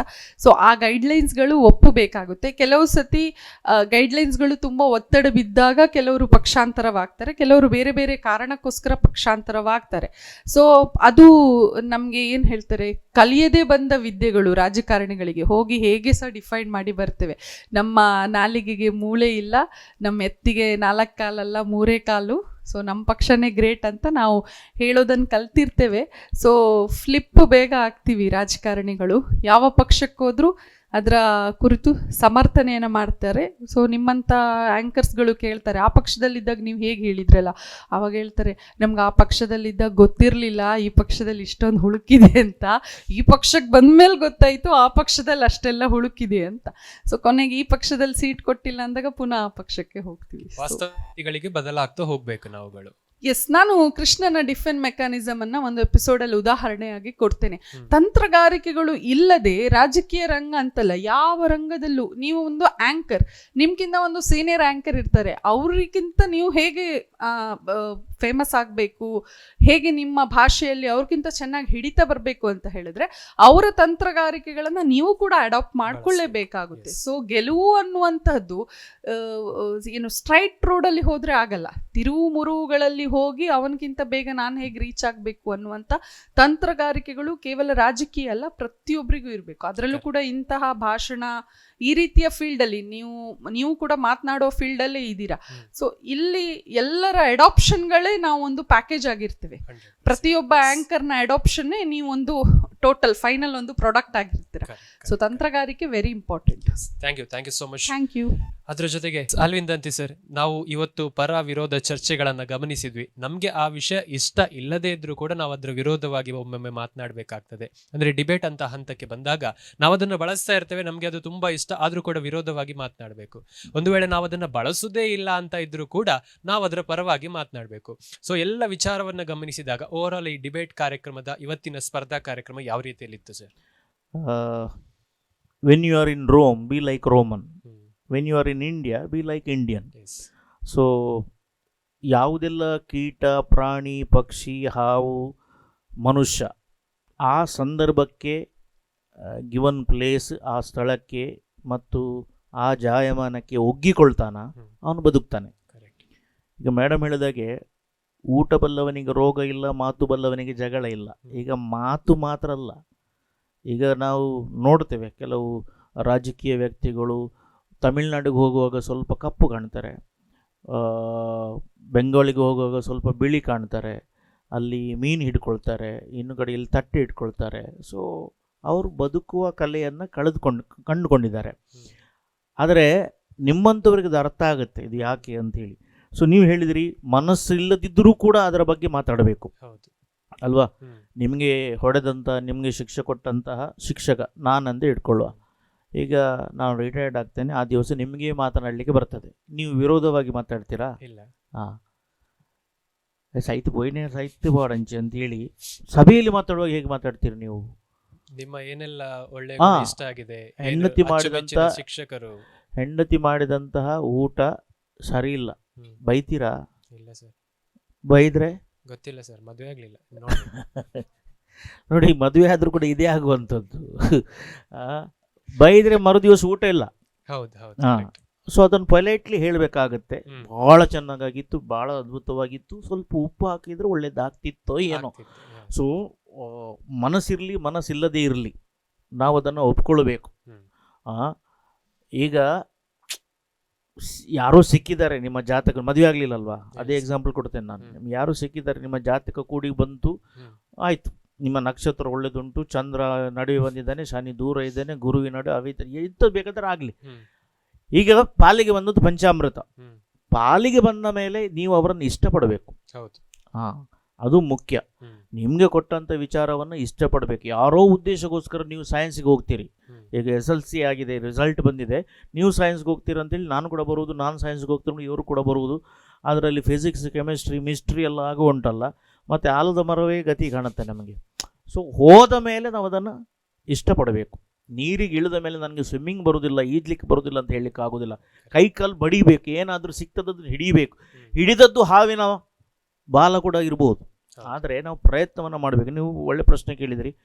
ಇಷ್ಟವಿದ್ದು ಮಾತನಾಡಲಿಕ್ಕೆ ಭಾಳ ಖುಷಿ ಆಗುತ್ತೆ. ಇಷ್ಟವಿಲ್ಲದ ವಿಚಾರ ಬಗ್ಗೆ ಇಷ್ಟ ಇದೆ ಅಂತ ಇಲ್ಲಿ ಮಾತನಾಡುವಂಥದ್ದಲ್ಲ, ಭಾಳ ಕಷ್ಟವಾದಂಥದ್ದು. ಯಾಕೆಂದರೆ ನಾನು ಕೆಲವು ವಿದ್ಯಾರ್ಥಿಗಳಿಗೆ ಹೇಳಿದೆ, ಆತ್ಮಸಾಕ್ಷಿಯಾಗಿ ಹೇಳಿ ನೀವು ಪರವಾಗಿ ಮಾತನಾಡಿದ್ದು ಹೌದಾ? ಇಲ್ಲ, ಒಳಗಿಂದ ಅವ್ರು ರೆಡಿ ಇಲ್ಲ. ಟಾಪಿಕ್ ಸಿಕ್ಕಿದೆ, ಮಾತಾಡಬೇಕಾಗತ್ತೆ. ಸೊ ಹಾಗೆ ಅಲ್ಲಿ ನಿಂತರೆ ಇದು ಇಲ್ಲಿ ನಿಂತರೆ ಇವ ಅಂತೇಳಿ ಏಕಪಾತ್ರ ಅಭಿನಯ ಮಾಡಬೇಕಾಗತ್ತೆ. ಸೊ ಅಲ್ಲಿ ನಿಂತರೆ ರಾವಣ, ಇಲ್ಲಿ ನಿಂತರೆ ರಾಮ. Yes, correct. ಧನ್ಯವಾದಗಳು ಸರ್. ಹಾಗೆಯೇ ಸೊ ಕಾರ್ಯಕ್ರಮದ ಕೊನೆಯ ಹಂತಕ್ಕೆ ಬರ್ತಾ ಇದ್ದೇವೆ. 10 ಸ್ಪರ್ಧಾಳುಗಳ ವಾಕ್ಚಾತುರ್ಯವನ್ನು ಗಮನಿಸಿದ್ವಿ. ಇದೀಗ ರಿಸಲ್ಟ್ ಟೈಮ್. ಸೊ ಮುಂದಿನ ಸುತ್ತಿಗೆ ಯಾರೆಲ್ಲ ಆಯ್ಕೆ ಆಗ್ತಾರೆ ಅನ್ನೋದನ್ನು ಕಾದು ನೋಡಬೇಕಾಗಿದೆ ಸರ್. ಯಾರೆಲ್ಲ ಮುಂದಿನ ಸುತ್ತಿಗೆ ಆಯ್ಕೆ ಆಗ್ತಾ ಇದ್ದಾರೆ? ಏನು ಮಾಡುವ ಮೇಡಮ್? ಸರ್, ನನ್ನನ್ನು ತುಂಬ ಇಕ್ಕಟ್ಟಿಗೆ ಸಿಲುಕಿಸಿದ್ದೀರಾ. ಇಕ್ಕಟ್ಟಿಗೆ ಸಿಲುಕಿಸ್ಬೇಡಿ. ನನಗೆ ತುಂಬ ಕಷ್ಟ ಆಯಿತು ಜಡ್ಜ್ಮೆಂಟ್. ನಾನೇನು ಅಂದ್ಕೊಂಡೆ ಒಬ್ರಿಗಿಂತ ಒಬ್ರು ಬೆಟರ್ ಇರ್ತಾರೆ, ಟ್ಯೂನ್ ಎಲ್ಲ ನೋಡಿ ಮಾರ್ಕ್ಸ್ ಹಾಕೋಣ ಅಂತ. ಬಟ್ ಇಲ್ಲಿ ನಾಲೆಜನ್ನು ಕಂಪೇರ್ ಮಾಡಿದ್ರೆ 10 ಜನ ಫ್ಯಾಬುಲಸ್ ಆಗಿದ್ರು. ಸೊ ನಿಮ್ಮ ಡಿಸಿಷನ್ನೇ ಹೇಳಿ ಸರ್. ನನ್ನ ಡಿಸಿಷನ್ ಇದೆ ಪೇಪರಲ್ಲಿ, ನೀವು ನೋಡಿ ಹೇಳಿ. ಲಾಸ್ಟಿಗೆ ನೀವೇ ಸರ್, ಎಲ್ಲದಕ್ಕೂ ಕಾರಣ ನೀವೇ. ನನ್ನನ್ನು ಒಬ್ಳನ್ನೇ ಬೈಯೋದು ಬೇಡ, ನಿಮ್ಗೆ ಸ್ವಲ್ಪ ಜಾಸ್ತಿ ಬೈಲಿ ಅಂತ. So ball is in my court. ಕೆಲವು ಎಪಿಸೋಡ್ ಇಂದ ನಾನು ಹಂಚಿಕೊಳ್ತಾ ಇದ್ದೇನೆ. ನಮ್ದಿಬ್ಬರು ಆಯುಷ್ಯ ಕಡಿಮೆ ಆಗ್ತಾ ಇದೆ. ಸತ್ತೇ ಹೋಗ್ಲಿ ಇವ ಅಂತೇಳಿ ಅವರಿಲ್ಲದ್ರೂ ಕೂಡ ಅವರ ಮನೆಯವರು ಅಥವಾ ಅವರ ಅಭಿಮಾನಿಗಳು ಹೇಳ್ಬೋದು. ಸೊ ಏನಾಗಲಿ ನಮ್ಮ ಕೆಲಸವನ್ನು ನಾವು ಮಾಡಬೇಕಾಗತ್ತೆ. ಸೊ ಇವತ್ತು ಸುರಯ್ಯ ಮೇಡಮ್ ಅವರು ಬಹಳ ಇಂಪ್ರೆಸ್ ಆಗಿದ್ದಾರೆ ನಮ್ಮ 10 ವಿದ್ಯಾರ್ಥಿಗಳನ್ನು ನೋಡಿಕೊಂಡು. ನಿಜವಾಗಿಯೂ ನನಗೂ ಕೂಡ ಸಂತೋಷವಾಗಿದೆ. ಸೊ ನಮ್ಮ ಸಾರ್ಥಕತೆ ಅನಿಸುತ್ತೆ. ಯಾಕಂದರೆ ಅಷ್ಟೊಳ್ಳೆ ವಿಚಾರಗಳೆಲ್ಲ ಬಂದು, ಕೆಲವು ಕಂಟೆಸ್ಟೆಂಟ್ಗಳು ಸ್ವಲ್ಪ ಸ್ಲೋ ಆದರು, ಯಾಕೆಂದರೆ ಅವರು ಫಸ್ಟ್ ಟೈಮ್ ಡಿಬೇಟ್ ಮಾಡೋದು. ಸೊ ಇದರ ಮೊದಲನೇ ರೌಂಡ್ ಫಸ್ಟ್ ಟೈಮ್ ಆಶುಭಾಷಣ ಮಾಡ್ಬೋದು. ಸೊ ಇದೆಲ್ಲ ಫಸ್ಟ್ ಟೈಮ್ ಅವರು ಮಾಡಿದ್ರಿಂದ ಜೀವನದಲ್ಲಿ ಅವರಿಗೂ ನಾವು ಅವಕಾಶ ಕೊಟ್ಟಾಗೆ ಆಯಿತು. ಸೊ ಡಿಬೇಟ್ನಲ್ಲಿ ಕೂಡ ಕೆಲವು ಎಪಿಸೋಡ್ಗಳು ಭಾಳ ಚೆನ್ನಾಗಿವೆ, ನೀವು ನೋಡಿರ್ಬೋದು. ಈ ಎಲೆಕ್ಟ್ರಿಕ್ ವಾಹನದ ಬಗ್ಗೆ ಒಂದು ವಿರೋಧವಾಗಿ ಮಾತನಾಡಿದವರು ಯಾರು ಇದ್ದಾರೆ, ಅವರ ಭಾಷಣವನ್ನು ಕೇಳಿದರೆ ಜೀವಮಾನದಲ್ಲಿ ಯಾರು ಎಲೆಕ್ಟ್ರಿಕ್ ವಾಹನ ತಗೊಳ್ಳಿಕ್ಕಿಲ್ಲ. ಸೊ ಅವರ ಹತ್ರ ನಾನು ಕೇಳಿದೆ, ಪರ್ಸನಲ್ ಕೇಳಿದೆ ಕಾಂಪಿಟೇಷನ್ ಆದ ಮೇಲೆ. ಸೊ ನಮ್ಮಲ್ಲಿ 2 ಸ್ಕೂಟ್ರ್ ಉಂಟು ಎಲೆಕ್ಟ್ರಿಕ್ ಅಂತೇಳಿ. ಸೊ ಏನಂತ ಹೇಳಿದ್ರೆ, ಸೊ ಅಂಥ ಒಂದು ಆರ್ಗ್ಯುಮೆಂಟ್ ಕೆಪಾಸಿಟಿ, ಅಂಕಿ ಅಂಶ ಮತ್ತು ಮಾತುಗಳು, ಉಕ್ತಿಗಳು, ಸ್ಟ್ಯಾಟಿಸ್ಟಿಕ್ಸ್ ಮತ್ತು ಇಸ್ವಿಗಳು ಇದನ್ನೆಲ್ಲ ಬಳಸ್ಕೊಂಡಿದ್ದಾರೆ. ಸೊ ಮೇಡಮ್ ಹೇಳಿದ್ದಾರೆ ಮತ್ತೆ ಎಲ್ಲ 10 ಮಂದಿಗಳು ಭಾಳ ಚೆನ್ನಾಗಿ ಮಾತನಾಡಿದ್ದಾರೆ ಅಂತೇಳಿ, ಆರ್ಗ್ಯುಮೆಂಟ್ ಮಾಡಿದ್ದಾರೆ ಅಂತೇಳಿ. ಸೊ ಎಲ್ಲ 10 ವಿದ್ಯಾರ್ಥಿಗಳನ್ನು ನಾವು ಮುಂದಿನ ಹಂತಕ್ಕೆ ಭಾಳ ಸಂತೋಷಪೂರ್ವಕವಾಗಿ ತೇರ್ಗಡೆಯನ್ನು ಮಾಡ್ತಾ ಇದ್ದೇವೆ. Yes, there will be no elimination. ಎಲ್ಲರಿಗೂ ಕೂಡ ಬಹಳ ಖುಷಿ ಆಗ್ಬೋದು ಈ ಸಂಚಿಕೆಯ ಕೊನೆಯಲ್ಲಿ ಯಾರೆಲ್ಲ ಕಾರ್ಯಕ್ರಮವನ್ನು ವೀಕ್ಷಿಸ್ತಾ ಇದ್ದಾರೆ. ಸೊ ತೀರ್ಪುಗಾರಿಕೆಯನ್ನು ಕೊಡುವಂಥ ಸಮಯದಲ್ಲಿ ಆ ಮಕ್ಕಳಿಗೆ ಸ್ವಲ್ಪ ಕನ್ಫ್ಯೂಷನ್ ಇತ್ತು, ನಾವು ಮುಂದಿನ ಹಂತಕ್ಕೆ ಹೋಗ್ತೇವಾ ಇಲ್ವಾ ಅಂತ. ಸರ್, ಮುಂದಿನ ಸುತ್ತಿನ ಬಗ್ಗೆ ನಿಮ್ಮ ಎಕ್ಸ್ಪೆಕ್ಟೇಷನ್ ಏನಿದೆ ಸರ್, ಕಾರ್ಯಕ್ರಮವನ್ನು ಮುಗಿಸೋದಕ್ಕಿಂತ ಮೊದಲು? ಮುಂದಿನ ಹಂತ ನೋಡಿ, ಹಂತವಾಗಿ ಸ್ವಲ್ಪ ನಾವು ಕಷ್ಟ ಕೊಡ್ತಾ ಇದ್ದೇವೆ. ಅಂದರೆ ಹರ್ಡಲ್ಸ್ ಅಷ್ಟು ಸುಲಭವಾಗಿಲ್ಲ. ಮುಂದಿನ ಹಂತ ಅಂತ ಹೇಳಿದರೆ, ಅವರಿಗೆ ಬೇಕಾದಂಥ ಯಾವುದೇ ವ್ಯಕ್ತಿಯ ಬಗ್ಗೆ ಅವರು ಮಾತಾಡುವಂಥದ್ದು. ಬಟ್ ಅವರ ಹಾಗೆ ಅವರು ಪೋಷಾಕು, ಡ್ರೆಸ್ ಆಗಬೇಕು. ಈಗ ಮಾತನಾಡುವವರ ಛದ್ಮವೇಷ ಅಂತ ನಾವು ಹೇಳ್ತೇವಲ್ವಾ, ಅದೆಲ್ಲ ಪ್ರಾರಂಭವಾಗಿದೆ. ನೋಡಿ, ವಿಜಯ್ ಅವರು ಎಲ್ಲ ರಾಜಕಾರಣಿಗಳ ಹಾಗೆ ಕುರ್ತಾ ಪೈಜಾಮ ಹಾಕಿ ಈ ಪ್ರತಿಜ್ಞಾ ವಿಧಿ ಸ್ವೀಕರಿಸಲಿಲ್ಲ. ಅವರು ಚೇಂಜ್ ಮಾಡಿದರು, ಸೂಟ್ ಹಾಕಿ ಹೋದರು. ನಮ್ಮ ದೇಶದಲ್ಲಿ ಸೂಟಿನಲ್ಲಿರುವಂಥ ಏಕೈಕ ರಾಜಕೀಯ ವ್ಯಕ್ತಿ ಅಂದರೆ ಅದು ಅಂಬೇಡ್ಕರ್. ಆಮೇಲೆ ಸೂಟಿನಲ್ಲಿ ನೋಡಿದಂಥ ವ್ಯಕ್ತಿ ಅಂದರೆ ಇವರು. ವಿದೇಶಕ್ಕೆ ಹೋಗುವಾಗ ನಮ್ಮ ಜನರೆಲ್ಲ ಸೂಟ್ ಬೂಟ್ ಎಲ್ಲ ಹಾಕ್ತಾರೆ, ಇಲ್ಲಿ ಹಾಕೋಲ್ಲ. So Vijay was a role model to change this particular trend. So ನಾಡಿದ್ದು ಕೂಡ ಹಾಗೆ ಪ್ರಚಲಿತದಲ್ಲಿರುವಂತಹ ರಾಜಕೀಯ ನಾಯಕರಿರ್ಬೋದು, ಸಾಮಾಜಿಕ ಕಾರ್ಯಕರ್ತರಾಗಿರ್ಬೋದು, ಅಥವಾ ಆಧ್ಯಾತ್ಮಿಕ ಗುರುಗಳಾಗಿರ್ಬೋದು, ಅಥವಾ ಗತಿಸಿ ಹೋದಂಥ ಸ್ವಾತಂತ್ರ್ಯ ಹೋರಾಟಗಾರರಾಗಿರ್ಬೋದು, ಅಥವಾ ನಾವು ದೇಶ ಕಂಡಂಥ ಹಿಂದಿನ ಯಾರು ರಾಜಕೀಯ ಮುಖಂಡರುಗಳಾಗ್ಬೋದು, ರಾಷ್ಟ್ರಪತಿಗಳಾಗ್ಬೋದು, ಪ್ರಧಾನಮಂತ್ರಿಗಳಾಗ್ಬೋದು, ಯಾರು ಕೂಡ ಆಗ್ಬೋದು. ಈ 10 ವಿದ್ಯಾರ್ಥಿಗಳು ತಮಗೆ ಯಾರಿಗೆ ಇಷ್ಟ ಉಂಟು ಅವರ ಹಾಗೆ ಡ್ರೆಸ್ ಮಾಡಬೇಕು ಮತ್ತು ಅವರ ಬಗ್ಗೆ ಮಾತಾಡಬೇಕು. ಅಥವಾ ನಾನೇ ಅವನು ಅಂತ, ಈಗ ಲಾಲ್ ಬಹದ್ದೂರ್ ಶಾಸ್ತ್ರಿ ಅಂತ ಬಂದರೆ ನೀವು ತೇಜಸ್ ಅಲ್ಲ, ನೀವು ಲಾಲ್ ಬಹದ್ದೂರ್ ಶಾಸ್ತ್ರಿ ಬಗ್ಗೆ ಮಾತಾಡೋದು. ನಾನು ಹಾಗೆ ಮಾಡಿದೆ, ನಾನು ಹೀಗೆ ಮಾಡಿದೆ, ರೈಲ್ವೆ ಆಕ್ಸಿಡೆಂಟ್ ಆಗುವಾಗ ರಾಜೀನಾಮೆ ಕೊಟ್ಟೆ, ನಾನು ಜೈ ಜವಾನ್ ಜೈ ಕಿಸಾನ್ ಅಂತ ಹೇಳಿ ಇದು ಮಾಡಿದೆ, ಅದು ಕೊಡಲಿಕ್ಕೆ ಹೀಗೆ ಕಾರಣ ಆಯಿತು. ಆ ರೀತಿಯಲ್ಲಿ ಡಿಪೆಂಡ್ ಮಾಡ್ಬೋದು. ಅಥವಾ ಲಾಲ್ ಬಹದ್ದೂರ್ ಶಾಸ್ತ್ರಿ ಬಗ್ಗೆ ನೀವು ಮಾತಾಡ್ಬೋದು, ಡ್ರೆಸ್ ಅವರಾಗಿ ಇರಬೇಕು. ಎಸ್ ಓಕೆ, ಧನ್ಯವಾದಗಳು ಸರ್. ಸೊ ವೀಕ್ಷಕರೇ, ಮುಂದಿನ ಸುತ್ತು ಯಾವ ರೀತಿಯಲ್ಲಿ ಇರುತ್ತೆ ಅನ್ನೋದನ್ನು ಕೂಡ ಕೇಳಿದ್ವಿ. ಅದ್ರ ಜೊತೆಗೆ ಈ ಸುತ್ತಿನಲ್ಲಿ ಯಾವುದೇ ಎಲಿಮಿನೇಷನ್ಗಳು ಇರುವುದಿಲ್ಲ. ಮುಂದಿನ ಸುತ್ತಿಗೆ 10 ಜನ ನೇರವಾಗಿ ಆಯ್ಕೆಗೊಂಡಿದ್ದಾರೆ. ಆ ಸುತ್ತಿನಲ್ಲಿ ಯಾವ ರೀತಿಯಲ್ಲಿ ಪಾಲ್ಗೊಳ್ತಾರೆ ಅನ್ನೋದನ್ನು ಕಾದು ನೋಡಬೇಕು. ಅದಕ್ಕಿಂತ ಮೊದಲು ಇಂದಿನ ಕಾರ್ಯಕ್ರಮದಲ್ಲಿ ತೀರ್ಪುಗಾರರಾಗಿ ಭಾಗವಹಿಸಿದಂಥ ತೀರ್ಪುಗಾರರಿಗೆ ಅಭಿನಂದನೆಯನ್ನು ಸಲ್ಲಿಸುವಂಥ ಸಮಯ. ಇಂದಿನ ಕಾರ್ಯಕ್ರಮದಲ್ಲಿ 5ನೇ ಸುತ್ತಿನ ಈ ಎಲ್ಲ ಸಂಚಿಕೆಗಳಲ್ಲಿ ತೀರ್ಪುಗಾರರಾಗಿ ನಮ್ಮ ಜೊತೆ ಸಹಕರಿಸಿದವರು ಇವರು ರಾಜಕೀಯ ವಿಶ್ಲೇಷಕರು, ಸಾಮಾಜಿಕ ಕಾರ್ಯಕರ್ತರು, ಪತ್ರಕರ್ತರು, ಅದರ ಜೊತೆಗೆ ಇಂತಹ ಅದೆಷ್ಟೋ ಡಿಬೇಟ್ ಕಾರ್ಯಕ್ರಮಗಳಲ್ಲಿ ಪ್ಯಾನಲಿಸ್ಟ್ ಆಗಿ ಭಾಗವಹಿಸಿದಂತಹ ಸುರೇಯ ಅಂಜುಮ್ ಅವರು ನಮ್ಮ ಜೊತೆ ಇದ್ದಾರೆ. ಮೇಡಮ್, ತೀರ್ಪುಗಾರರಾಗಿ ಭಾಗವಹಿಸಿದ್ದಕ್ಕೆ ಧನ್ಯವಾದಗಳು madam. Thank you so much, ಅವಕಾಶಕ್ಕಾಗಿ ಧನ್ಯವಾದಗಳು. ಹಾಗೇನೆ ನಮ್ಮ ಮಹಾಗುರುಗಳನ್ನ ಅಭಿನಂದಿಸಲೇಬೇಕು. ಯಾಕಂದ್ರೆ ಆಡಿಷನ್ ಇಂದ ಇಲ್ಲಿಯವರೆಗೆ 100 ವಿದ್ಯಾರ್ಥಿಗಳಿಂದ ಆ 10 ವಿದ್ಯಾರ್ಥಿಗಳು ಯಾರೆಲ್ಲ ಮುಂದಿನ ಸುತ್ತಿಗೆ ಆಯ್ಕೆಯಾಗಿದ್ದಾರೆ, ಆ ಎಲ್ಲ ವಿದ್ಯಾರ್ಥಿಗಳ ವಾಕ್ಚಾತುರ್ಯವನ್ನು ಗಮನಿಸಿದವರು, ಡೈಜಿ ವರ್ಲ್ಡ್ ವಾಹಿನಿಯ ಎಲ್ಲ ಕಾರ್ಯಕ್ರಮಗಳ ಯಶಸ್ಸಿನ ರೂವಾರಿಗಳು ಕೂಡ ಹೌದು. ವೃತ್ತಿಯಲ್ಲಿ ಶಿಕ್ಷಕರು, ಅದರ ಜೊತೆಗೆ ಖ್ಯಾತ ನಿರೂಪಕರು, ಅದೆಷ್ಟೋ ಕಾರ್ಯಕ್ರಮವನ್ನ ಯಶಸ್ವಿಯಾಗಿ ನಿಭಾಯಿಸಿಕೊಟ್ಟವರು. ಅಷ್ಟೇ ಅಲ್ಲದೆ ಅಭಿವ್ಯಕ್ತ ಕಾರ್ಯಕ್ರಮದ ಮಹಾಗುರುಗಳಾಗಿರುವಂತಹ ಆಲ್ವಿನ್ ದಾಂತಿ ಸರ್, ಇಂದಿನ ಎಲ್ಲ ಸಂಚಿಕೆಯಲ್ಲಿ ಭಾಗವಹಿಸಿದ್ದೀರಿ. ಮುಂದಿನ ಸಂಚಿಕೆಗಳಲ್ಲೂ ಕೂಡ ನಮ್ಮ ಜೊತೆ ಭಾಗವಹಿಸ್ತೀರಿ. ನಿಮಗೆ ಮತ್ತೊಮ್ಮೆ ಅಭಿನಂದನೆಗಳು, ಧನ್ಯವಾದಗಳು ಸರ್. ವೀಕ್ಷಕರೇ, ನೋಡಿದ್ರಲ್ಲ ಯಾವ ರೀತಿಯಲ್ಲಿ ಎಲ್ಲ ಸುತ್ತುಗಳು ಸಾಗಿ ಬಂತು ಅಂತ. 5ನೇ ಸುತ್ತಿನವರೆಗೆ ನಾವುಗಳು ಸಾಗಿ ಬಂದು ಇಂದು ಕೊನೆಯ ಸಂಚಿಕೆಯಲ್ಲಿದ್ದೇವೆ. ಕೊನೆಯ ಸಂಚಿಕೆಯನ್ನು ಕೂಡ ಯಶಸ್ವಿಯಾಗಿ ಮುಗಿಸಿದ್ದೇವೆ. ಮುಂದಿನ ಸಂಚಿಕೆಯಲ್ಲಿ ಸಿಗ್ತೇವೆ. ಮುಂದಿನ ಸಂಚಿಕೆಯಲ್ಲಿ ಕಾಸ್ಟ್ಯೂಮ್ ರೌಂಡ್ ಇರ್ತದೆ. ಯಾವುದೇ ರೀತಿಯ ಸಾಮಾಜಿಕ, ಧಾರ್ಮಿಕ, ರಾಜಕೀಯ ನಾಯಕರು ಅಥವಾ ಅವರಿಗೆ ಇಷ್ಟ ಆಗಿರುವಂತಹ ವಿಚಾರದ ಕುರಿತಾಗಿ ಅವರು ಮಾತನಾಡ್ಬೋದು, ಆ ವ್ಯಕ್ತಿಯ ಕುರಿತಾಗಿ ಮಾತನಾಡ್ಬೋದು. ಆದರೆ ಆ ವ್ಯಕ್ತಿಯ ರೀತಿಯಲ್ಲಿ ಅವರು ಉಡುಪುಗಳನ್ನು ಧರಿಸಿ ಬರಬೇಕಾಗ್ತದೆ ಅಂತ ಹೇಳ್ತಾ ಇಂದಿನ ಸಂಚಿಕೆಯನ್ನು ನಾವಿಲ್ಲಿ ಮುಗಿಸ್ತಾ ಇದ್ದೇವೆ. ಮುಂದಿನ ಸಂಚಿಕೆಯಲ್ಲಿ ಸಿಗ್ತೇವೆ. ಅಲ್ಲಿಯವರೆಗೆ ನೀವುಗಳೆಲ್ಲರೂ ಕೂಡ ನೋಡ್ತಾ ಇರಬೇಕು. ಇದು Manipal academy of higher education presents Abhivyakta, ನನ್ನ ಧ್ವನಿ ನನ್ನ ಶಕ್ತಿ. Co sponsored by Girija surgicals Udupi, Bhima jewellers Udupi, IMJ institutions Moodlakatte Kundapura, Lombard memorial mission hospital Udupi ಅಂತ ಹೇಳ್ತಾ ಇಂದಿನ ಸಂಚಿಕೆಯನ್ನ ಮುಗಿಸ್ತೇವೆ. ಮುಂದಿನ ಸಂಚಿಕೆಯಲ್ಲಿ ಮತ್ತೊಮ್ಮೆ ಸಿಗ್ತೇವೆ. ಅಲ್ಲಿಯವರೆಗೆ ನಿರಂತರ ಸುದ್ದಿ, ಮಾಹಿತಿ, ಮನೋರಂಜನೆಗಾಗಿ ನೋಡ್ತಾ ಇರಿ ಡೈಜಿವಲ್ 247.